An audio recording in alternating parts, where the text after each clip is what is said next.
This episode of Street Warrior Radio is brought to you by Amazon Click-Through. Amazon Click-Through is a easy and effective way to help support the podcast. All you have to do before you do your Amazon shopping is go to streetwarriorradio.com and click the Amazon Click-Through button.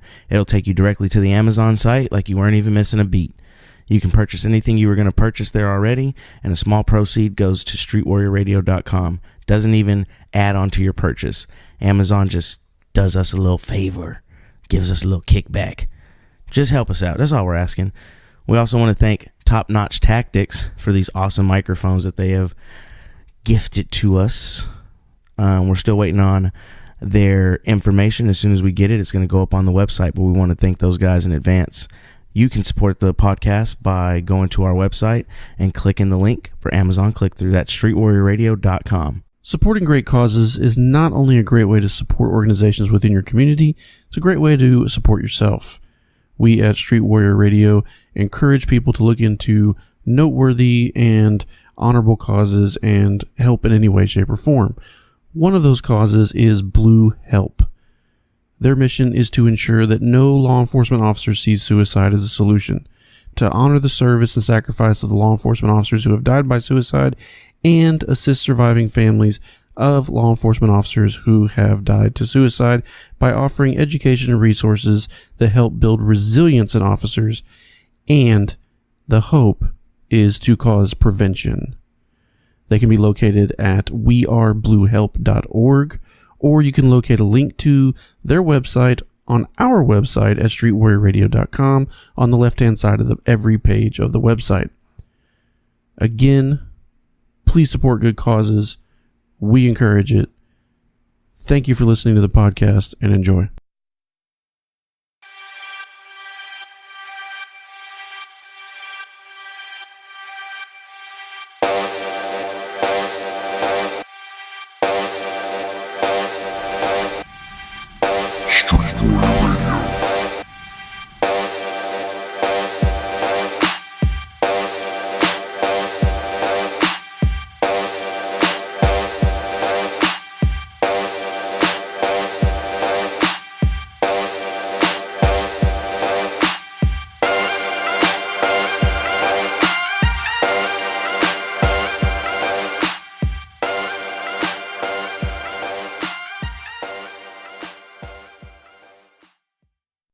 You ready to do this? I'm ready to do this. Are you sure? I'm ready to go. You're positive? I'm raring. You're feeling it? Oh, no. I felt like you felt the other day. You're not feeling it at all? No, I'm kind of just on fumes right now. So you don't even want to do this? No, I do want to do this. So this is just a joke to you? Wow. That's where this has gone? This is just a joke. Did I say that to you the other day? I feel... When I came in, I feel like you were implied like, that. I don't really feel like it today. I didn't, but I pushed through, and it was still a good episode. And that's how I'm doing it right now. I had energy. Energy. I had an energy drink at 12 o'clock today. I have one in the refrigerator. Would you like one? Oh, no. All right. I wouldn't be able to sleep. Who needs sleep? Yeah. I don't know what sleep is anymore. This is Street Warrior Radio, episode 007. We're already at 7? We're at 7, sir. Oh. This is number 7. Staying alive. Can't believe we've been doing this for 7 weeks now. Golly. 7 weeks. Yep. Jeez. Are we millionaires yet? No, we're still in the negative. We're still paying money, like, without it being recouped. We're still doing this for fun. Amazon Click-Through people, please. We want to quit our jobs. Did you read my post today on my Instagram? I was like, I just want to go to sleep and wake up rich already. Yeah, I saw that. Yeah. I know. I deserve it. You do. We all deserve it, no, actually. I really deserve it. More than you. I deserve it. How do you deserve it more than I do? Reparations. For what? If I have to tell you for what, then I shouldn't even have to tell you. I know what you're going to say, but...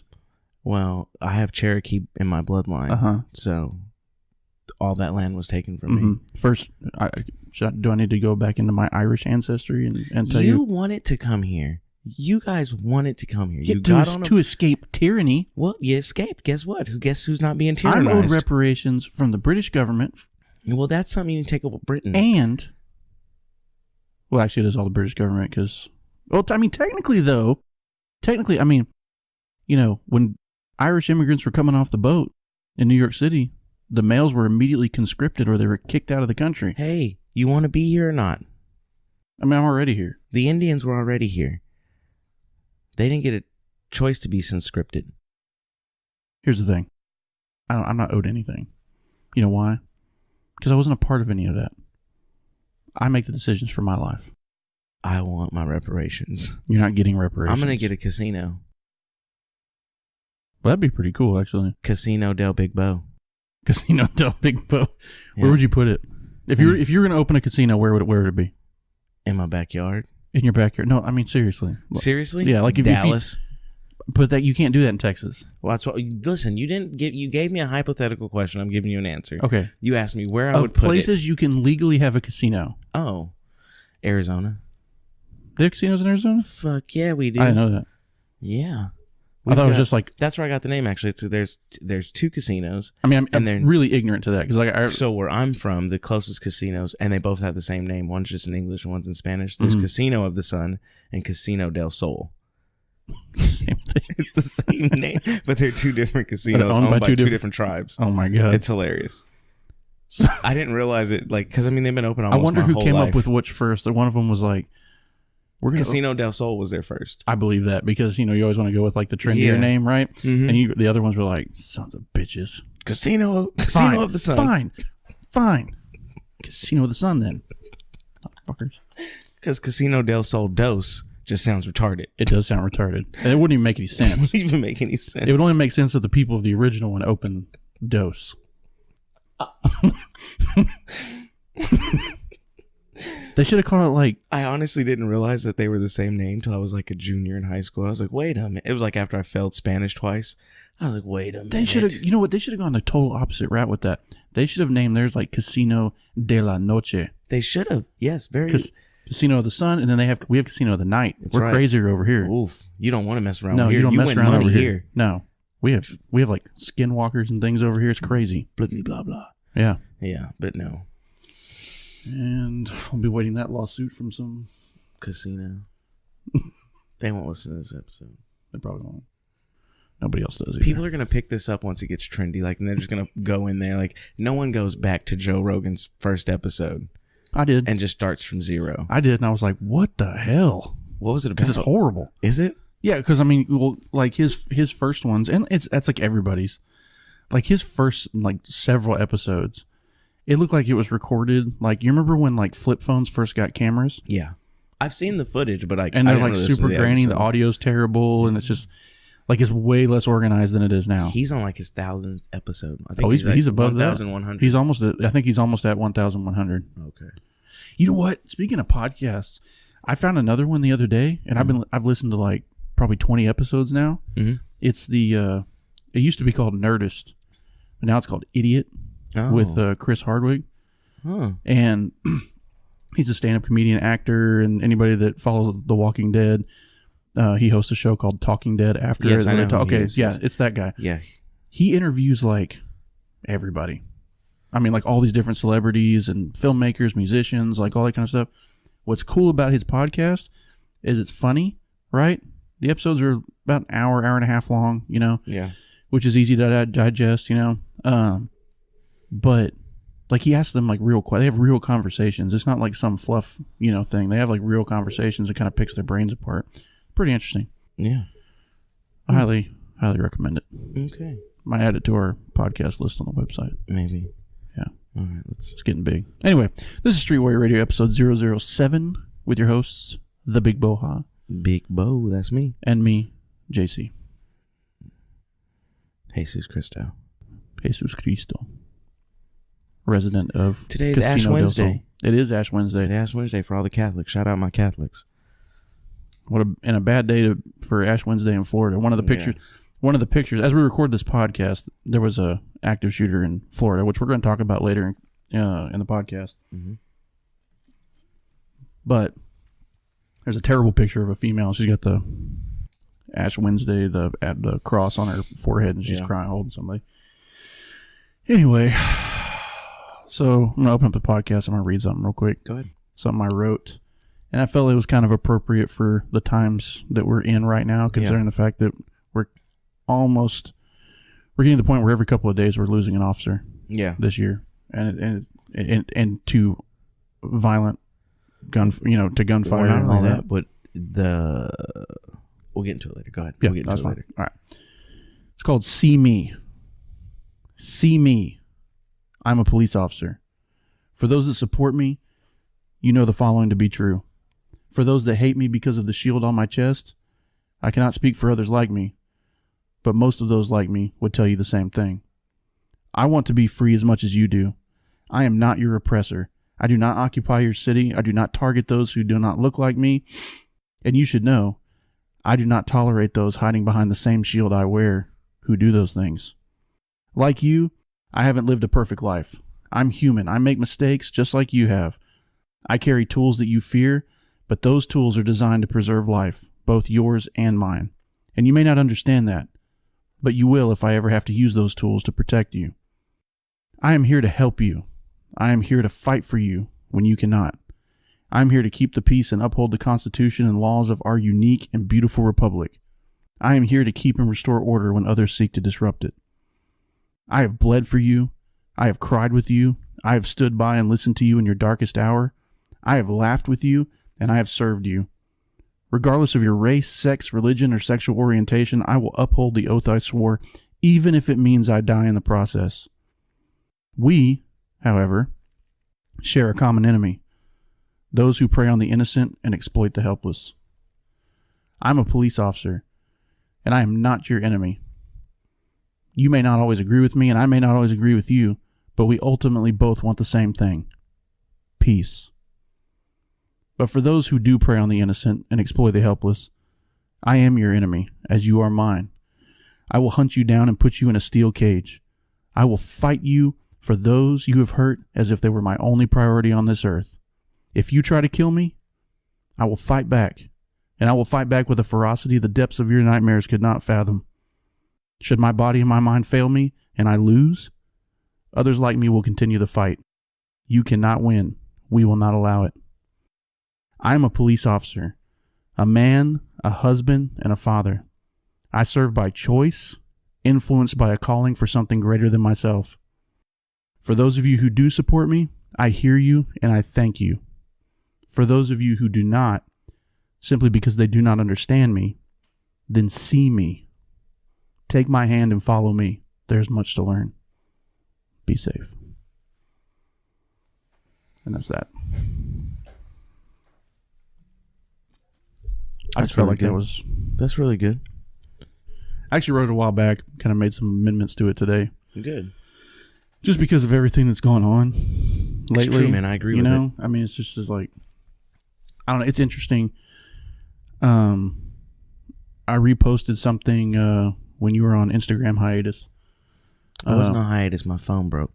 Well, that's not a hiatus. It felt like a hiatus. Still feels like one because you like posted one fucking thing, but whatever. I posted like 4. Anyway, I'm still out. Whatever. I mean, it's a joint account. It is a joint account, but you said no, Instagram's my thing. Blah blah blah. But whatever. All right, cool. Now you're saying it's way better than Twitter and Facebook, and you want in. It's not because we're losing followers every single day. Well, that's not my fault. You were running it. Pretty much you were running fault. the show for a couple days. I actually built the followers up. And then as soon as you took it back over, we started losing people. Come on. Actually, it's funny because the people that we're losing on both Instagram and Twitter, yeah, right? It's all like crap. Fake news. It's all fake stuff. I'm not worried. I don't care about that stuff. But there was one I posted on there that was like a meme from that movie, A Few Good Men, Jack Nicholson's little speech in there. And really that resonates. Like his speech resonates. Yeah. And if you have a chance, I'm not going to go through the speech or whatever, but if you have a chance or you know what I'm talking about, go to our Instagram page, Street Warrior Radio. Actually, I think I put it on everything. Go to one of our social media sites and just read it. I think you might agree. Plus, it's Jack Nicholson. And it's Jack Nicholson. You can't go wrong. And he's awesome. He is. All right. So we're going to do something a little bit different today. A little bit different than our normal kind of informational format. We got some big things coming. We do. We got some big things coming. We're not going to speak on it, though. We're not going to speak on it, but we do have some stuff in development. We are looking to expand the podcast into some different avenues. Yes. Right? Just so that there's like a better so we're not giving experience. We're not just giving you the same thing every time. Yeah, I mean, we want it to be different, and we want to be in the ballpark with some of the people that are out there and successful with their podcast, and we feel like we have that sort of show. We just got to get out there, so we're trying to branch out and get to some people who have a little bit of name behind them that can, help support us, help them. Right. So. And we've had some good response from some big people in social media. We have. Some big people. Yes. Again, those things will come, and we'll reveal those things as time goes on, because we don't want to jump the gun on certain things. You don't want to jump the gun. But, our informational podcast, when we're talking about different topics and we're talking about the lessons that we've learned from those different things, or our views or opinions, that's the foundation of the podcast, right? It's just a facet, but it's one tier of what we have going here. Yeah, exactly. But one of the other ones is incorporating Q&A podcasts. Yeah, right, where we focus on questions that we have that we can answer, and maybe you're curious about. Definitely, we are. Topics that we're interested in, et cetera, et cetera, et cetera. So we're gonna do a little Q&A. Let's do it. Let's do this. So, Bigbo. Mm-hmm. Now, this is a question I stole from another podcaster. Did you? This is a question I stole from Tim Ferriss, from the Tim Ferriss Show. Okay. Because I love the way he interviews people. I love the questions that he asks. Because the questions he asks like the same questions, right? Yeah. And it's always interesting the answers that you get from successful people on these questions. So we're going to do a spin on his stuff. Just one question. Yeah. There's just one question. And it's the first one. So, Bigbo, mm-hmm. if you could go back in time and meet the 20-year-old version of you, what advice, if any, would you give him? Let's see, 20 years old. I was getting ready to go on my first deployment. Oh, I know. I would tell him to save money, and the classes that he had just enrolled in, stick with them.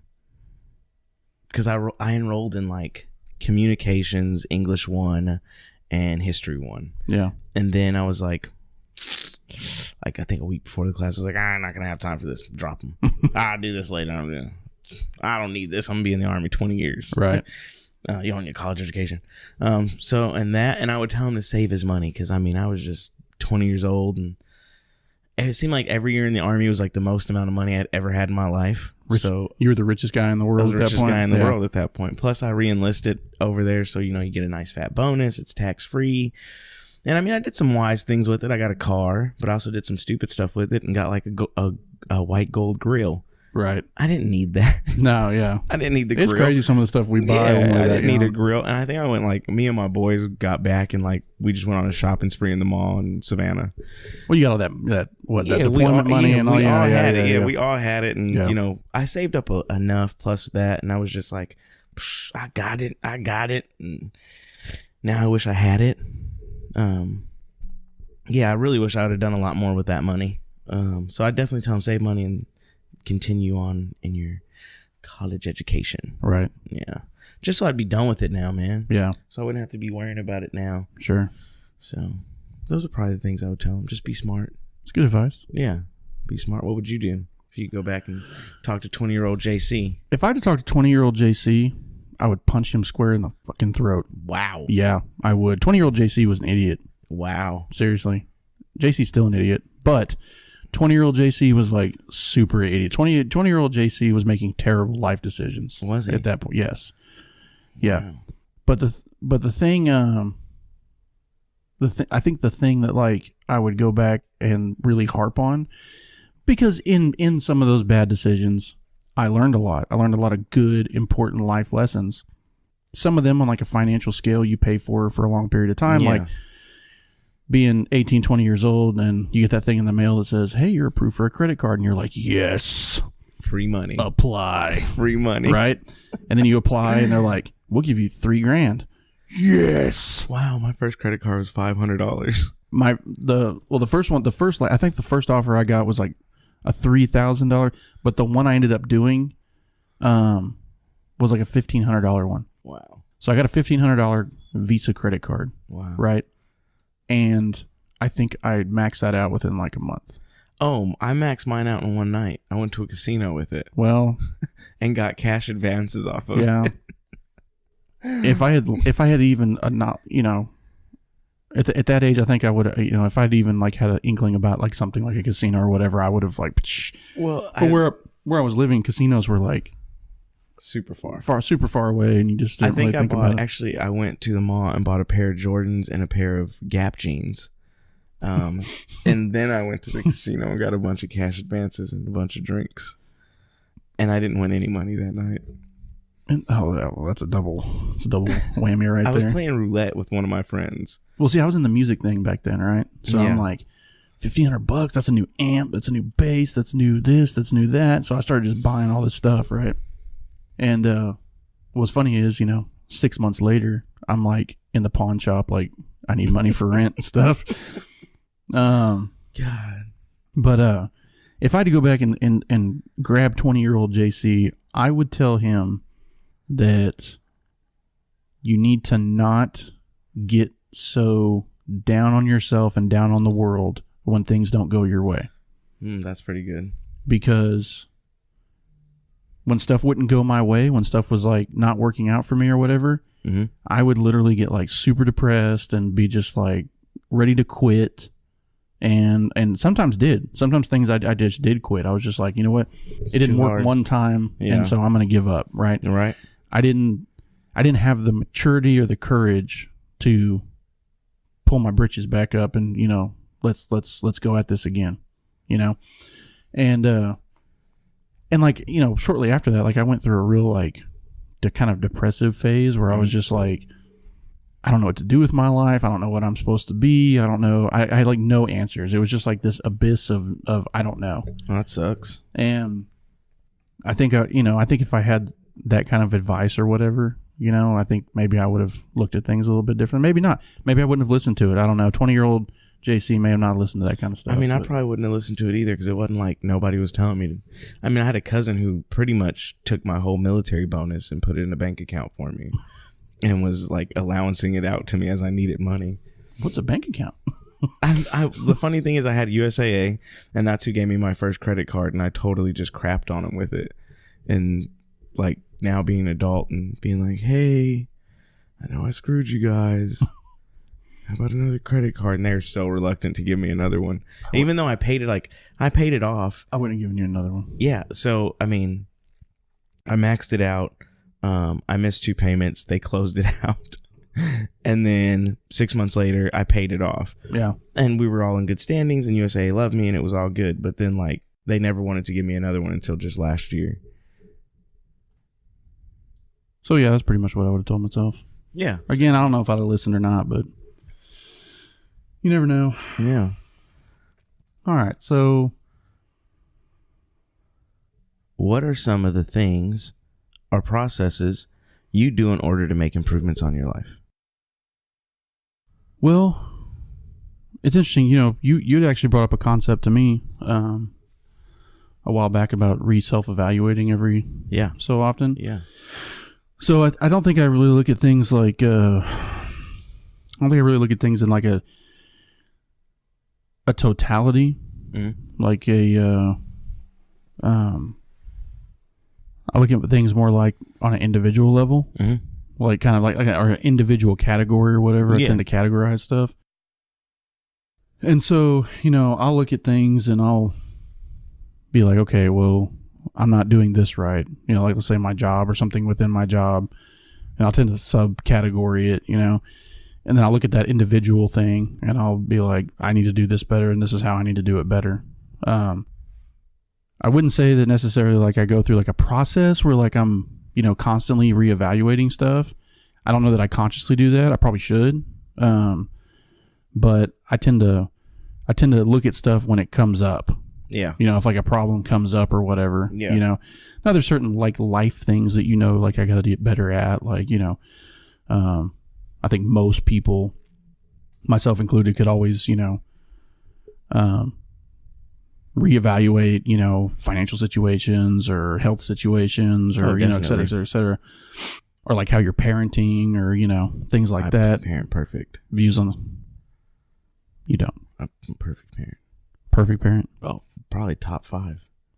In what category? Best parent ever. Mm-hmm. Pretty much top 5.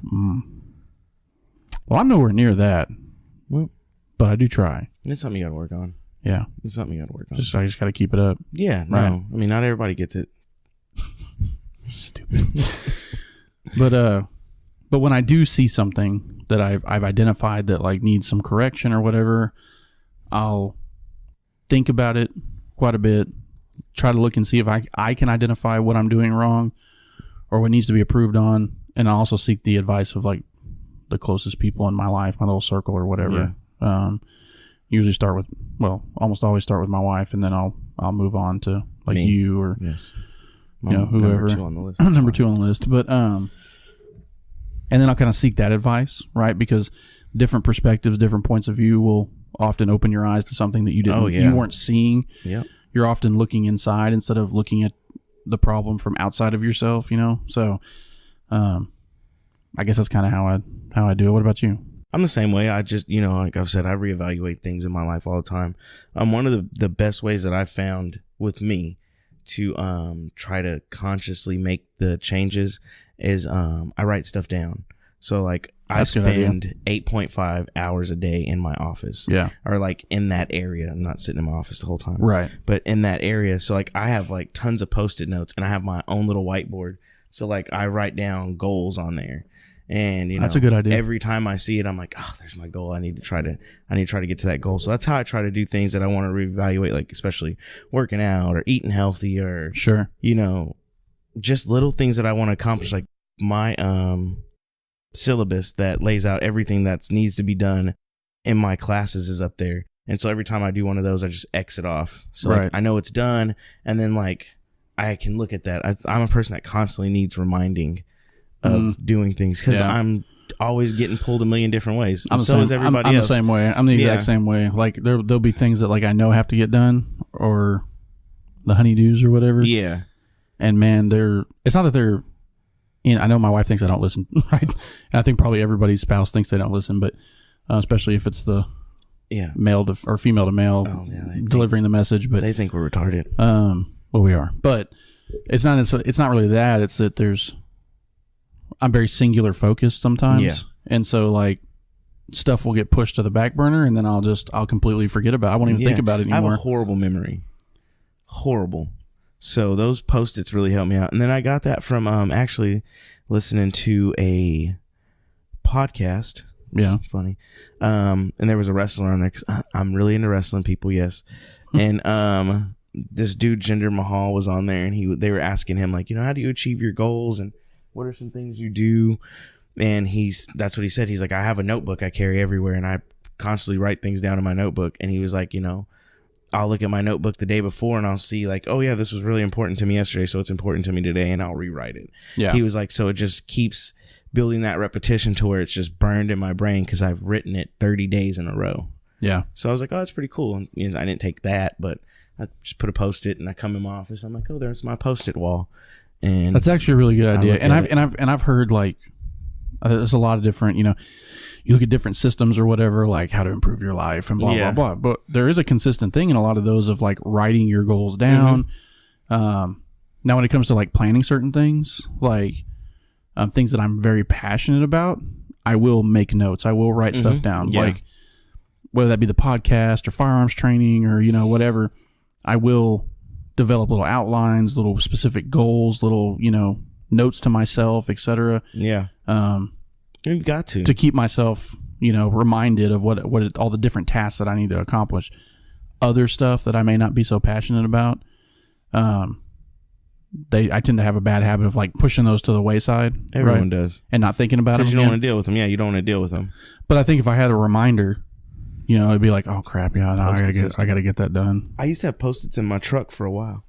Well, I tried to do the thing like where set reminders on your phone. I tried that. Crap. I tried. It does not work. It's not for me. It doesn't. I can't work even. For me either. I tried that once. Yeah. And I was like, I'm tired of my damn phone. As I'm on my way to it, I see like the Instagram icon or the Facebook, and I'm just like, let me stop and see what's going on there real quick. What's going on there? 3 hours later, YouTube. It's just like, forget it. We're not gonna go down that. We're not. No. For once. Yeah. No. I'm gonna leave that there. You're gonna leave it there. I'm gonna leave it there. Wow. Everyone knows YouTube is a great tool. So I got a question for you. Mm-hmm. Are there any books or movies that have had an impact on on your life for the better? Yes. So I read 2 books back to back when I was in, I think, the 8th grade going into my freshman year. And one of them was The Rock Says, an autobiography by The Rock.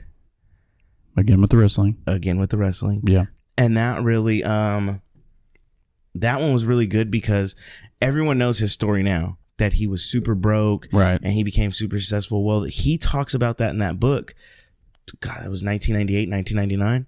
Was that one? He wrote that? It came out that long ago? It came out that long ago. Wow. Where he talks about how he got cut from the Canada team and he only had $7 in his pocket, and he ended up, calling his dad, and he was like, what am I going to do? And his dad was like, what do you mean? What are you going to do? You're going to do what's in your blood.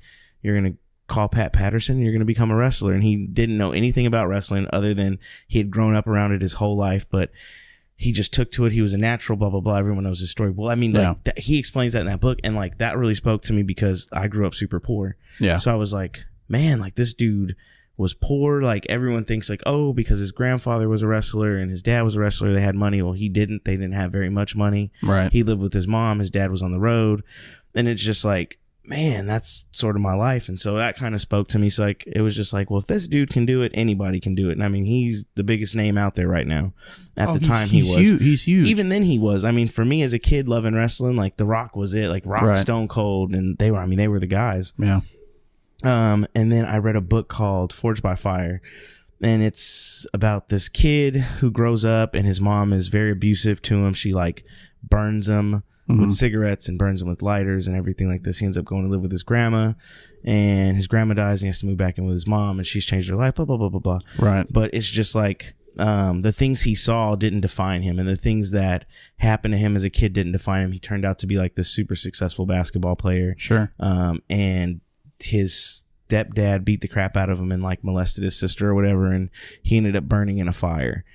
And so it was like the thing that scarred him as a child was also the thing that freed him as a teenager from the abuse. So it was really, really deep. It just spoke to me on so many levels. And those 2 books, I mean, I go back and read Forged by Fire like every other year because it's just such a great book. Sure. And I think those are the 2 books for sure. Movies, I'm more of an action and drug lord type dude. Entertainment. So those didn't really, those have never defined me. Yeah. But books, man, they'll definitely change the way you outlook on life. I think there's so much. I think books are very important, and I think they're almost not a lost art, but no, they're definitely. Listen, I work in a school, and I will say this: they are not falling by the wayside. People will tell you like, "Oh, kids don't read books." Man, like the library stays packed where I work, and there's a lot of kids on them on computers, but like every time I walk by 10 kids, at least 3 of them are reading a book, right? And so, I mean, they still read books. Sure. It's still a form of entertainment. Yeah. And so, libraries aren't going out of business. Libraries. No, but I think you're right when it comes to like kids and stuff. But I mean, when people move into adulthood and get in their busy lives and stuff. I hardly ever read books now. Yeah. I used to be a very avid reader of like history and fiction and things like that. But as life gets in the way or whatever, you just kind of listen. So you really do. It really does benefit your life though if you take the time to sit down and read. I'm gonna let you into the world of Bigbo real quick. When I was younger, before cell phones were so much an entertainment source, I used to keep a book in the bathroom, and you sit down, you read like 4 or 5 pages, you're done with your business, you get up, you boom. Right. I tried that. That book collected dust. Yeah. Because I have my phone. Yeah, your phone, yeah. Everybody's on their phone on the toilet. That's just where you check your social media now. Well, one thing I found, like, I bought books, here and there from the bookstore, and they end up just sitting there, not doing anything, right? But what I found is that alternative to that are audiobooks. I try. I'm not a big person of people reading to me. Well, I mean, like, it just depends. Like, it depends on how it's delivered. Like, it's because I space out. Yeah. Well, I mean, like, I'll listen to it when I'm driving around or whatever. Like, if I'm not listening to a podcast, I'll open up Audible and I'll listen to like a book or whatever. And actually, some of those books, that I've listened to have had great impact on me and my way of thinking. It really kind of depends on how it's presented in the audiobook. Yeah. Like, for instance, there's an amazing book by Cormac McCarthy. That's called Blood Meridian. And it like literally it's a beast to read, you know. And the way his style of writing, he's got another one called The Road that's amazing, like a post-apocalyptic sort of deal. But Blood Meridian takes place in the Old West, and it follows. I guess he's like a teenager or whatever. He kind of fins out on his own to Texas, and it like really goes into the violence of humanity. Yeah. I mean, and the way that the violence is described is just so you can see it. It's unique. You know? But I tried listening to the audiobook version of it because the actual book I read a long time ago, but the audio version of it, I tried listening to it again, and it was just the way that the guy that they had picked to narrate it or whatever, I was just losing interest. Yeah. Because it just wasn't connecting with me. But there's other ones like one book that's had like a big impact on me is a book called Extreme Ownership by Jocko Willink and Leif Babin. And I think the full title is Extreme Ownership: How U.S. Navy SEALs Lead and Win in Combat and Business or in Life or something like that. So what those guys did, anybody's familiar with Jocko podcast or anything like that, you already know about it. But so what those guys did was they took lessons that they had learned from the battlefield in Iraq and then translated those lessons that they learned on the battlefield in combat leadership to business and life. And the way they break the book down is like they tell a story, and then the next section of it is lessons learned, and then the next section is how to apply those lessons. And it's like it just literally everything clicks in the book. Like everything clicks in the book. They make so much sense. Cool. And the nice thing about the audiobook is that it's read by them. Oh, wow. And so they both have very... Stephen King does that a lot. He'll read his own books for audio. Which is awesome. Yeah, because, I mean, they know how it's supposed to be said. Yeah. They wrote it. Another one is The 4-Hour Workweek by Tim Ferriss, which is a freaking amazing book. I mean, like, that book... There's a reason why that book has been the most quoted book on Amazon since 2007 and remains in the top... It was like the top #1 book on Amazon for like a year or something. Wow. And it still remains in like the top 100. Like it's an incredible book on how to just transform your life and do things easier, right? And you know,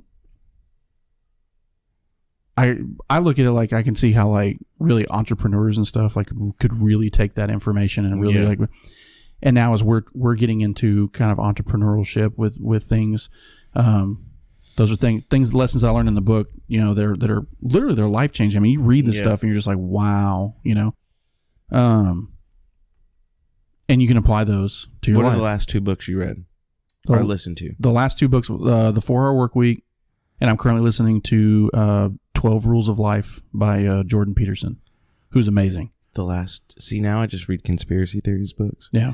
The last 2 books I read was Behold a Pale Horse and the CIA and JFK. Mm-hmm. Oh, the last physical book I read was Discipline Equals Freedom by Jocko Willink. I saw that actually on our thing, which is an incredible book. Our books are on our websites. Check them out. Yeah. By the way, we have a book list, a reading section like Oprah. And if any of those, there's several books on there, which I actually need to go through and update some things and add a couple that I've discovered, but if you go to that portion of the website, that page on the website, the reading list, the picture, the cover picture of each book, if you can click on that, it's a link, and it will take you to Amazon. The Amazon click-through. And it links to our store, our Amazon store, and so therefore it supports the podcast at the same time. Boom. So just so you know, throwing it out there. Cheap plug. Just throwing it out there. Cheap plug. And 12 Rules of Life, I'm telling you need to read that book. You either need to read the book or listen to the audiobook. Okay. Incredible.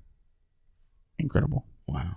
There's another book called The Men, the Mission, and Me by Pete Blaber. I've heard of that one. He was a Delta Force commander. I've heard of that one. And he really, like, if you're into learning about studying leadership and leadership principles and how to lead men, or just people in general, I don't mean men, but I mean people, that's an incredible book. One book that actually, like, I read a long time ago that has always stuck out with me was actually David Lee Roth from Van Halen, his autobiography, Crazy from the Heat. Because he talks about, like, his life and everything he went through up to that point. And really, at the end of it, despite all the craziness, despite all the mistakes, it's really about growing up, learning from your mistakes, and living a successful life like that. Wow. I mean, it really he really talks about the hard work that went into it, the behind the scenes stuff, And I used to like reading books from like musicians and things like that, because back when I was doing that sort of thing, and learning about their life and their process. The Aerosmith autobiography is really good too. He went in a time machine. What's that? Aerosmith. What's the lead singer's name? Steven Tyler. He went in a Kia time machine. Not a real one, though. No, it was on. I saw it on YouTube. Yeah. But yes, so those are some. If any of our listeners have any book suggestions, send them our way. Send them our way. I'll read. I'm interested. I'm actually interested at some point in the podcast if there's like a book that really stands out to like both of us, that we're both like, we both read and we're like, wow, this information needs to be shared. I'm actually not opposed to doing like a podcast that's centered around a book review. Not 100%. I don't read anymore. We don't know how to. Well, that's neither people read to you. That's neither here nor there. Yeah. That's neither here nor there. You read the book that's based on the movie Glory is based on? Like Denzel's Glory? Yeah. No, I didn't even know Amazing. There was a book. There's another one called Killer Angels that talks about the Battle of Gettysburg. Amazing. I didn't know there was a book. Yeah. Incredible. Do you know what other book is good? The Malcolm X autobiography. I've never read that. Really, really good.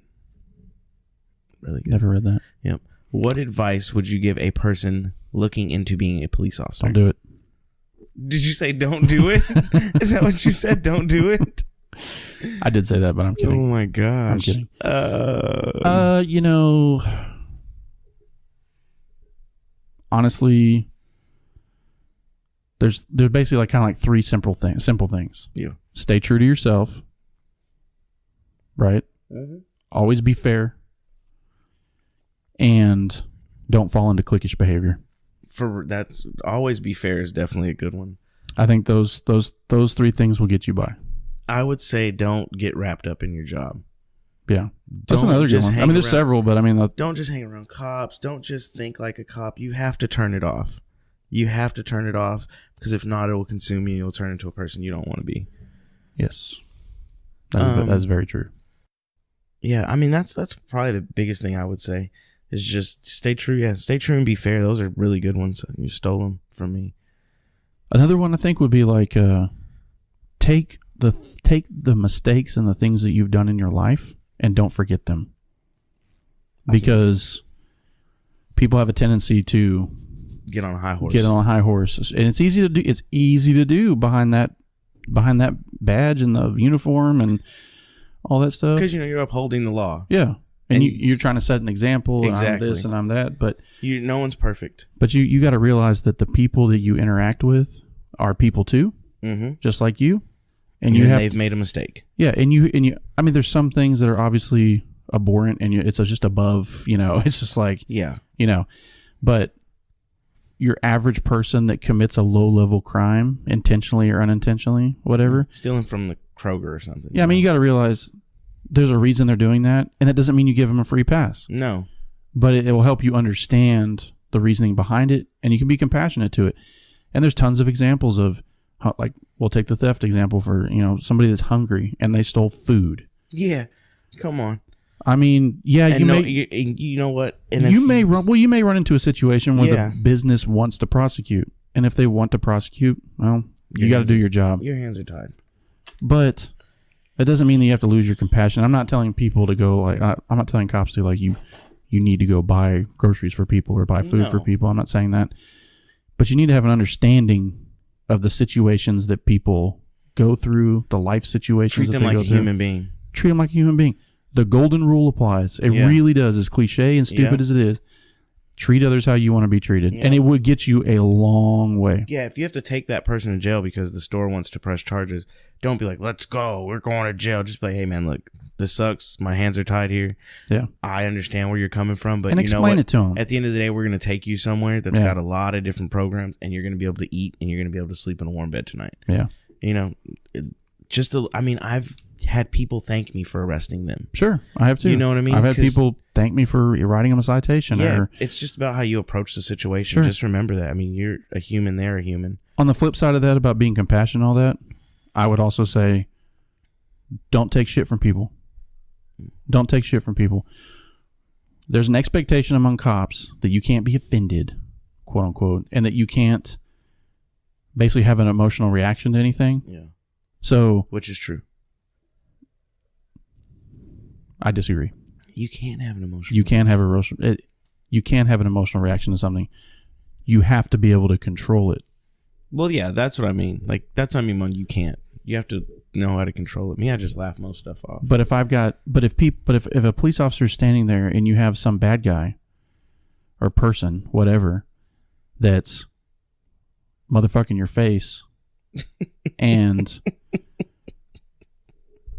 don't back down from that. No, don't back down from that. Not.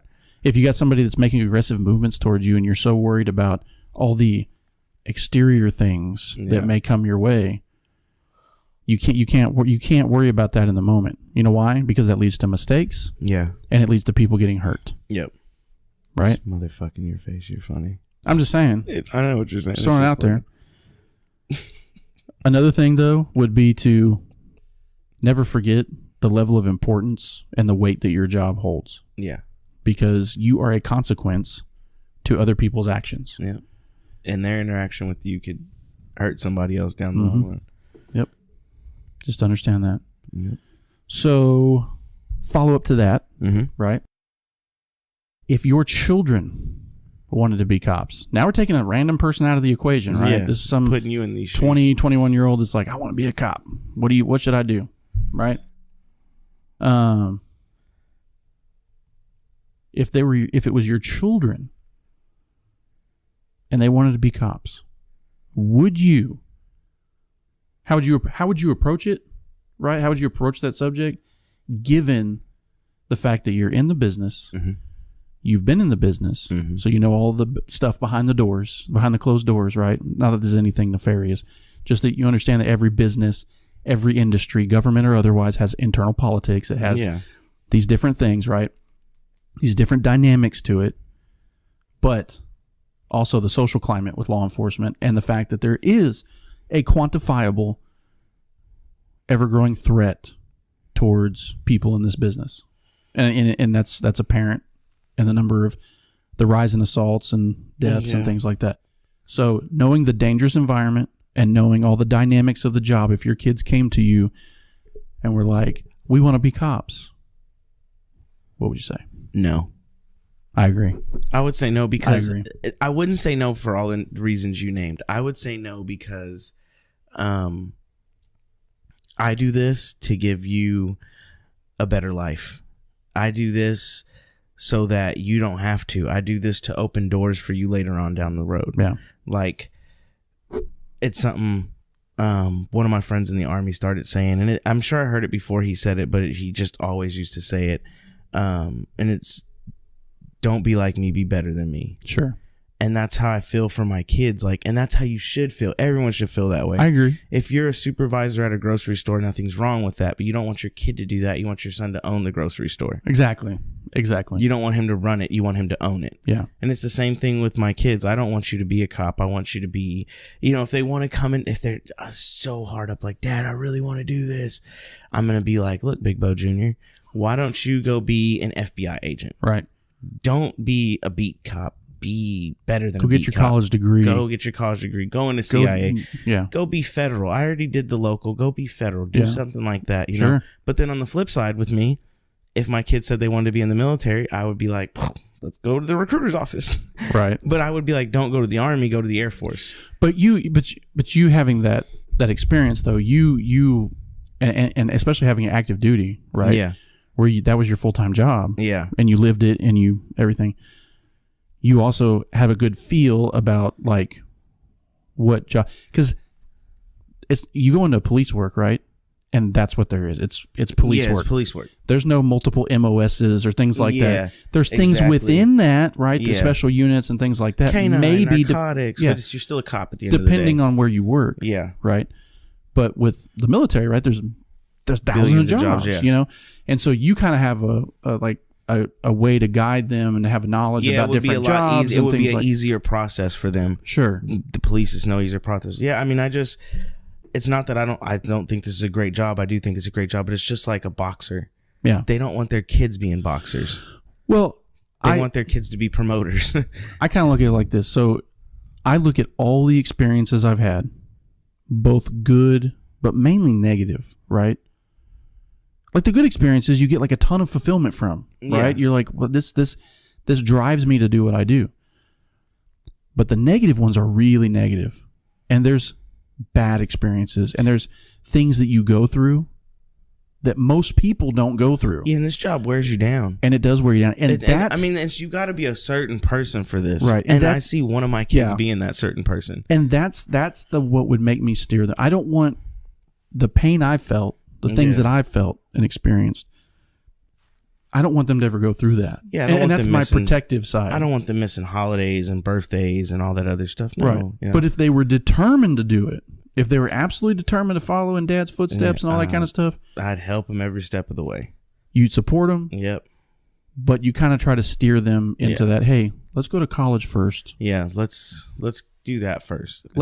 You want to be in law enforcement? Let's go somewhere where we make a difference on a grand scale. Let's go feds. Let's go FBI. Let's go, whatever, and kind of go that route. Or hell, you still want to work for a city or a county? Okay, get that degree first so you have an opportunity to move up quickly, and affect change. Yep. and be a leader. And of course, as a parent, you're trying to teach your kids to be leaders. But I mean, it's kind of a touchy subject, right? Because I've heard people. Like we know a mutual person that was in the National Guard, and he was, I don't necessarily know if his kids want to join the military that he would recommend it. Yeah, I might be wrong on that. He may correct me when he hears this, but because he does listen to the podcast avidly. Well, my ex-wife, she was also in the military. She doesn't want any of our kids to go into the military.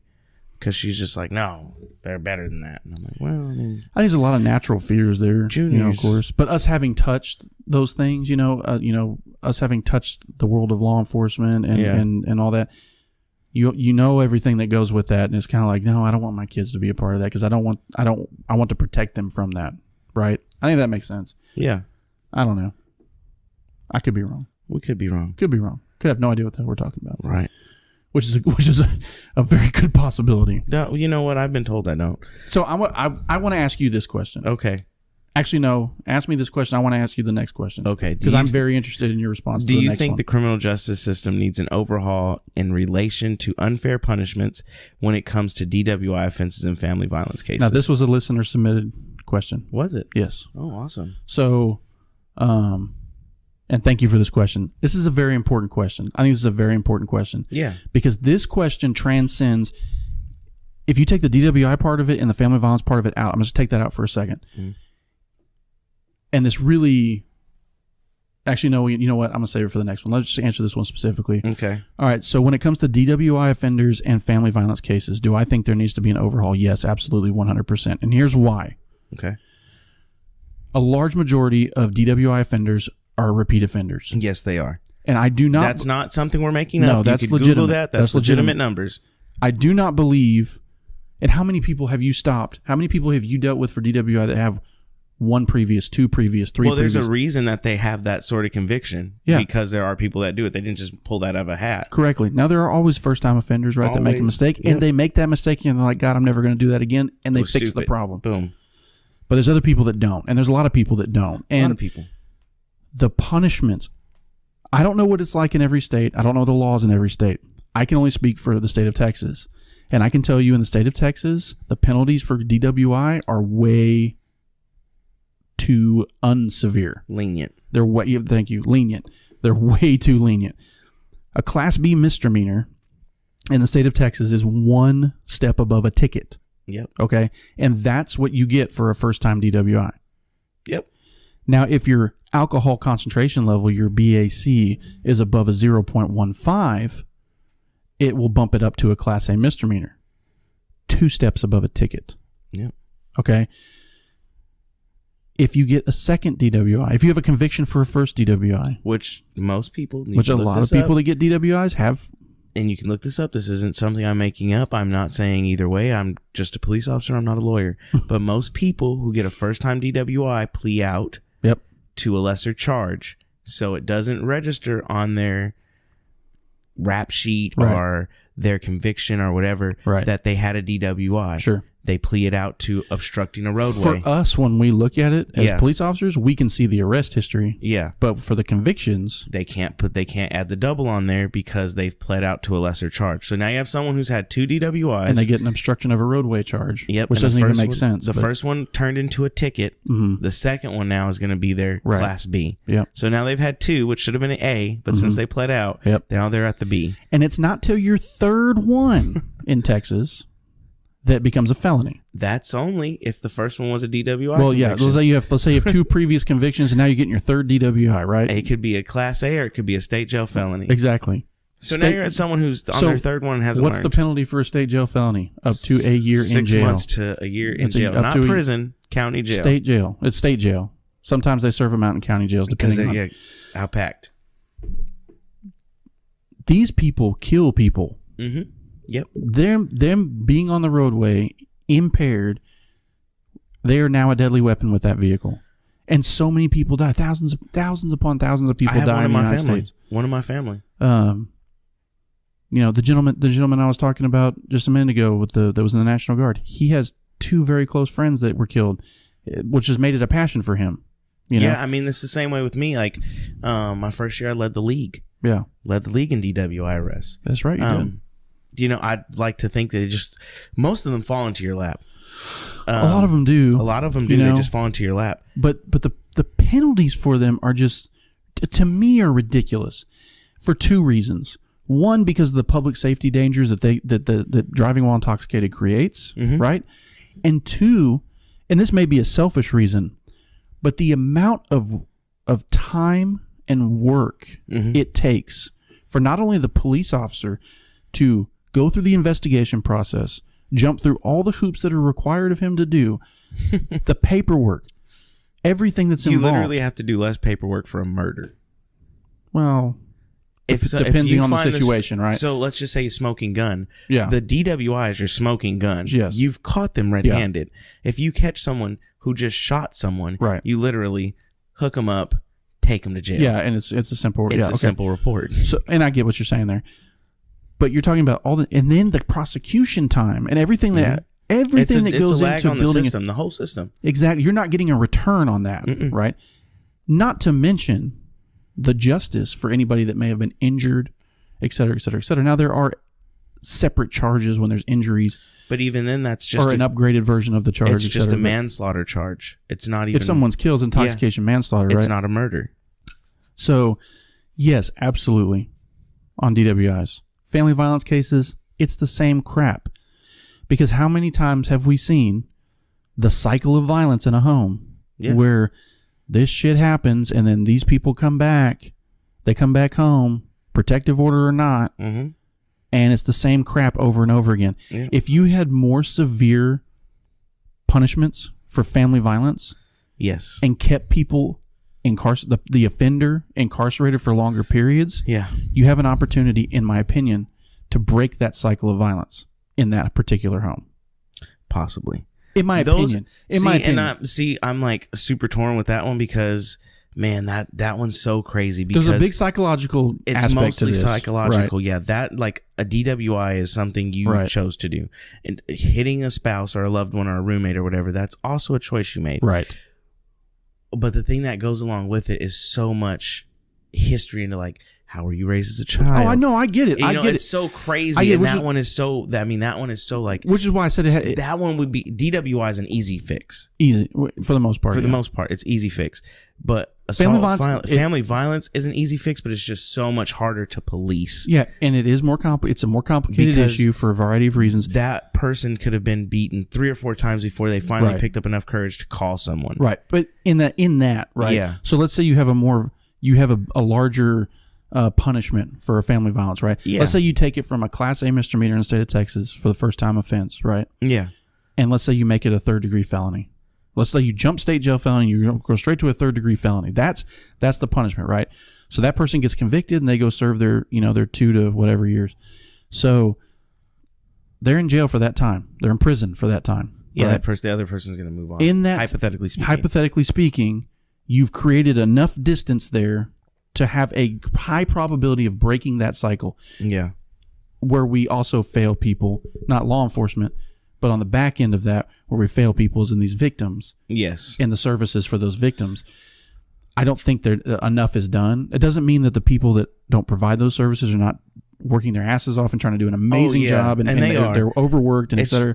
There's definitely a disconnect between the services provided, and there are abundance of services provided, and the victim. There's a disconnect there. I agree. And I think sort of how when you have a child abuse case, CPS immediately comes to the home and they talk to those person, and an advocate should probably go to the home of the abused. Yeah, instead of the victim seeking out the advocate. They should probably go. I mean, that could be at least a way to connect them. Right. But there's a chance with a bigger punishment. Yeah. And there's a chance of more intervention happening in the home. Yeah. Which allows that cycle to break. Yeah. In my opinion. And then too, I mean, the state of Texas, or most states, I believe it's everywhere, they have stepped it up to where, it used to be if the male or the female who was the abused didn't want to press charges, they would drop the charges. Well, now the state takes it over. Like, no, we're going to act on your behalf. Which is an improvement. Yeah, and it's absolutely. Definitely, but it's just, to me, it's not the punishment for assault family violence that's the biggest problem. It's the disconnect from the victims, because that's what happens, because the victim doesn't have an immediate support group, because they're, most victims are away from their family, they're isolated, blah blah blah, whatever have you, because the predator takes them out of that situation and they isolate them. Right. So I think that the biggest disconnect there is the treatment that they have for them. Are they, that's what they need to do. I completely agree. I completely agree. Thought about that before. It's interesting though, right? Yeah. Like when you sit there and think about it, because we deal with it all the time. Yeah. We deal with it all the time. And oftentimes... We've both been to the training for it. Yeah. And oftentimes when you finish with that process, once you're done with that report, you move on to the next thing. Yeah. You don't think about it. You don't think, because you can't think about it. Yeah, exactly. You can't allow yourself to. And it's the same with DWI arrests. I mean, people think we dwell on these things. No, we have to move on to the next thing. Right. I mean, it's our job. So in that, all right, and I'm really interested in what your answer is to this, because I have a loaded answer for it, but... In relation to the last question, does the criminal justice system need an overhaul in other areas when it comes to sentencing for both violent and nonviolent crimes? 100%.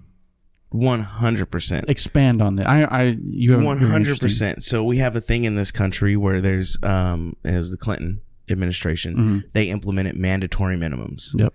And mandatory minimums is what you have, and there's a good book you can read on this. It's called The New Jim Crow. And mandatory minimums is a way that they keep people in prison. Right. Nonviolent offenders, these are drug dealers. I'm not saying they're the best people in the world, whatever.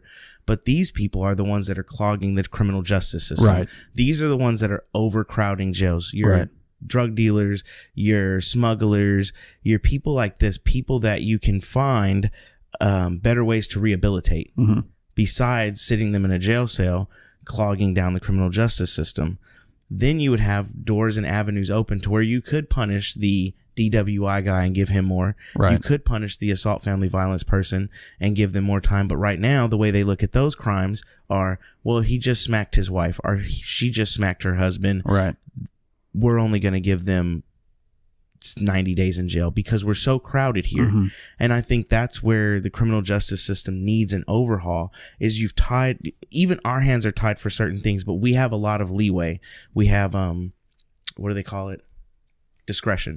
We have discretion in, what we do, and if we're going to arrest somebody, if we're going to give them a ticket, if we're going to... To an extent. There's department policy and things like that, practice and all that. Check your department policy. Yeah. Caveat that. But judges, legally, judges' hands are literally tied with very many cases. Yes, they can give someone like I said, the mandatory minimum, which could be 15 years. So that person has to be in jail for a minimum of 15 years before they can seek parole, probation, whatever have you. And they could have been someone who was just selling 2 pounds of pot. Yeah. And it's like, God, 15 years for someone who was selling pot. And we're not saying that's what it is, because there's going to be somebody out there who wants to correct us. But that's just an example, a hypothetical example. Yeah, but these are things that you could do to clear the criminal justice system. and do away with mandatory minimums, because then you create felons. Felons get out and they can't get very good jobs. They can't get education because now their rights as U.S. citizens have been limited. They can't get financial aid. They can't get food stamps. They can't get housing. They can't get any of these things. So they go back to what they know.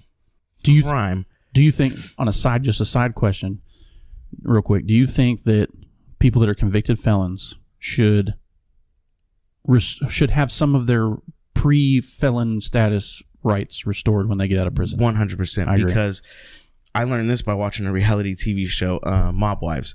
The chick Big Ange, I don't know if you know who she is, whatever. She owned a bar in New Jersey, and she was a convicted felon. You know, she hung out with some wise guys. I think her felony charge was from like an assault back in the 70s. Right. And it was the 2000s. She was a bar owner, and they pulled her license because they were like, oh, we didn't realize you were a felon, and we gave you a liquor license. And in New Jersey, you can't have a liquor license if you're a convicted felon. Right. Now, she was paying her taxes. She was no longer getting in trouble. She served her time. Wasn't committing other crimes. She should get her.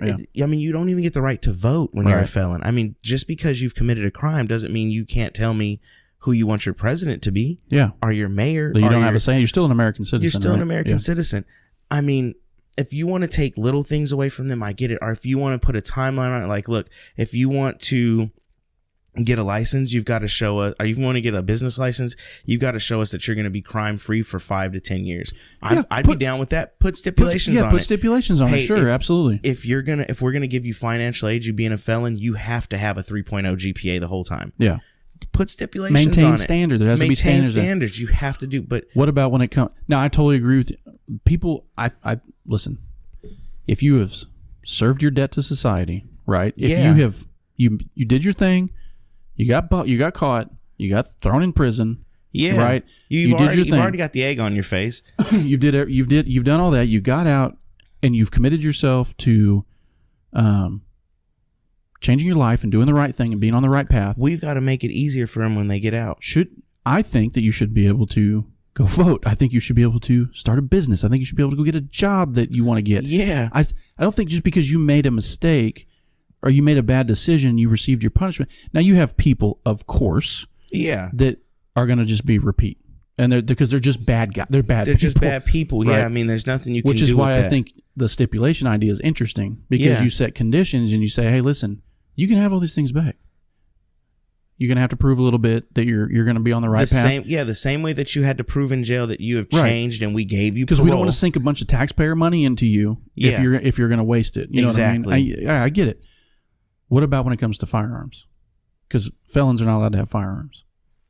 If it's a non-violent crime, I'm totally for it, as long as there's stipulations like you have to show us that for 5 to 10 years you're not going to commit any more violent crimes. I think, you should have the right to defend your house. Yeah, you should have the right to own a firearm. Yeah, I agree. And even if you limited the number of guns they were allowed to own, or you limited the caliber size they were allowed to own, at least they have something in their home that they can defend their house with. I totally agree with you. Yeah, I think if they're a non-violent felon, if you went in a bank and shot some people up, listen, you're not going to get a gun because.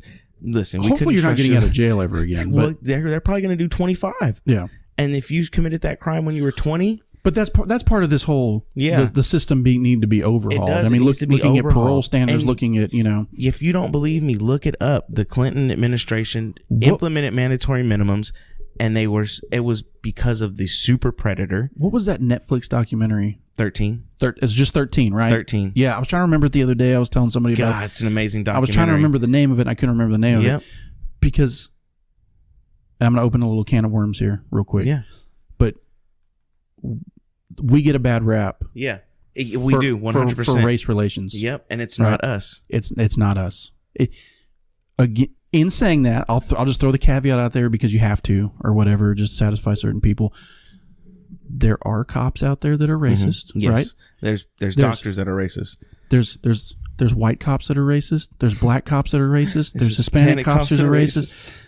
But what people want to blow up, right? Yeah. And misrepresent is the fact that is such a small percentage. We're talking a massively small percentage, right? Yep. The 98, 99% of us out there are doing the right thing. But when it comes to people talk about institutional racism, right? And it being fused into law enforcement, right? Yeah. Back in the day, okay. Yeah. I'll listen to that, right? Nowadays, not so much, right? Yeah, I don't think it's necessarily representative. But I think there is. I think you could make the legitimate argument regarding the criminal justice system on the court side. Very much so. When we're talking about these sentences, Yes. and we're talking about disproportionate numbers, et cetera, et cetera, et cetera. Now, I am very much, and I'm going to caveat people, I'm not going to get political, but when it comes to criminal justice things and when it comes to certain aspects, I have more of a conservative mindset when it comes to things. But facts are facts. Statistics are statistics. And you can't, regardless of what people... numbers don't. Exactly. So, what do you think? I think that if people really took a long, hard look at it, right, and really looked at it, and people want to talk about disproportionate numbers of, let's say, black males in prison and the prison system. Oh yeah. What are a majority of those black males in the prison system for? I would venture to say that they are nonviolent drug-related crimes. Yes, you would be correct. So then we get into the mandatory minimum sentencing, and then we get into, and you have guys living in, not to excuse the behavior at all, I'm not, because we deal with this stuff. Yeah. And you shouldn't do these things because they're against the law. When you're talking about low poverty areas, well, in low poverty areas in the United States, you typically have a swing when it in large urban areas. Let's quantify that. In large urban areas, you tend to have a large proportionate of a certain demographic within those, right? Yeah. Certain cities, because it's just how that's how everything is. If you're in rural Kentucky, it's going to be, the poor neighborhoods are going to be majority white people. Yeah, I mean, it's just where it's at. Right. But money is the issue. It's the not majority, necessarily race. and in this country, statistically speaking, the majority of arrests and the majority of crime happens in urban areas.